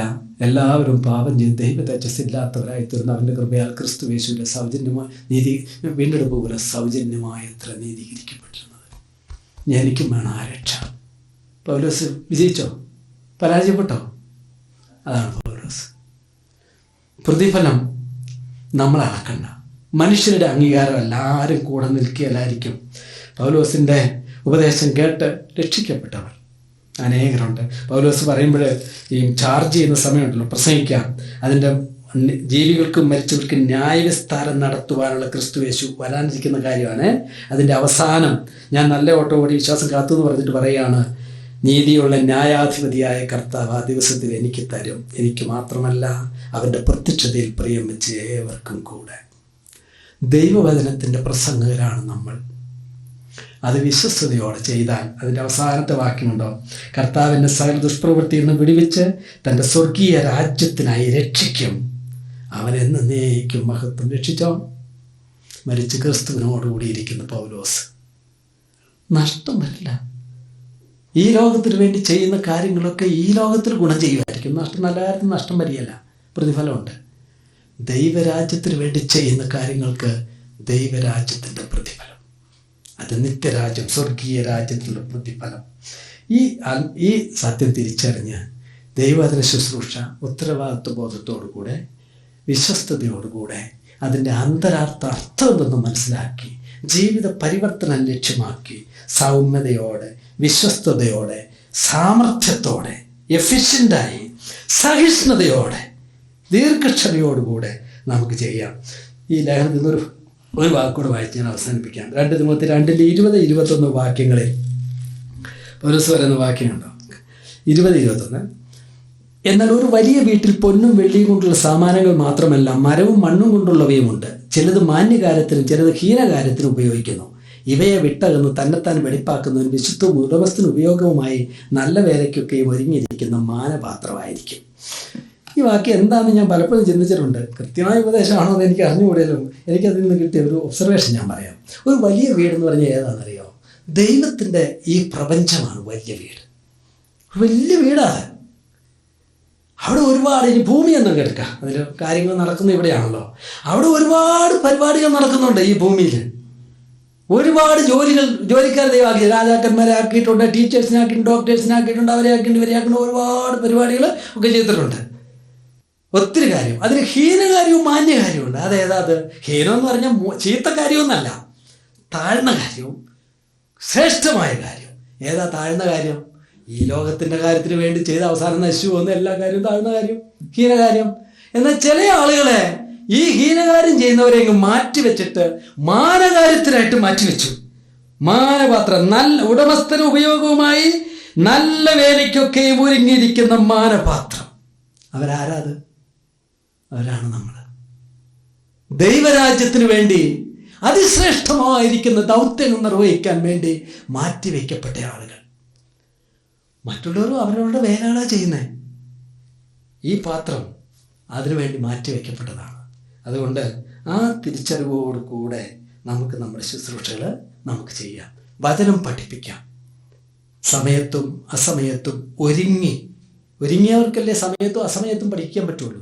എപ്പോഴും ഒരുങ്ങിയിരുന്ന് അതിനുള്ള ഒരുക്കമെന്ന് പറഞ്ഞാൽ വചന ഒരുക്കം മാത്രമല്ല, നേരത്തെ ജീവിതത്തിൻ്റെ ഒരുക്കവും പ്രാർത്ഥനയുടെ ഒരുക്കവും ദൈവഭയത്തിൻ്റെ ഒരുക്കവും ഒക്കെ ചെയ്ത് ഒരുങ്ങിയിരിക്കുക. അതൊരു മാന്യ കാര്യമാണ്. സ്പർജൻ പറഞ്ഞെന്ന് കേട്ടിട്ടുള്ളതുപോലെ, ഇംഗ്ലണ്ടിലെ രാജാവാകാൻ എന്നെ വിളിച്ചാലും ഞാൻ പോവില്ല. ഞാൻ ദൈവരാജ്യത്തിൻ്റെ പ്രസംഗകരാണ്. നാം ദൈവവചനത്തിൻ്റെ ശുശ്രൂഷകരാണ്. അത് നമുക്ക് വിശ്വസ്തയോടെ ചെയ്യാം. അതൊരു പദവിയാണ്, ഒരു കർത്തവ്യമാണ്. അത് ദൈവത്തിൻ്റെ കൽപ്പനയാണ്. അത് പ്രസംഗിക്കുന്നില്ലെങ്കിൽ എനിക്ക് ദുരിതം. ദൈവനാമം മഹത്വപ്പെടുമാറാകട്ടെ.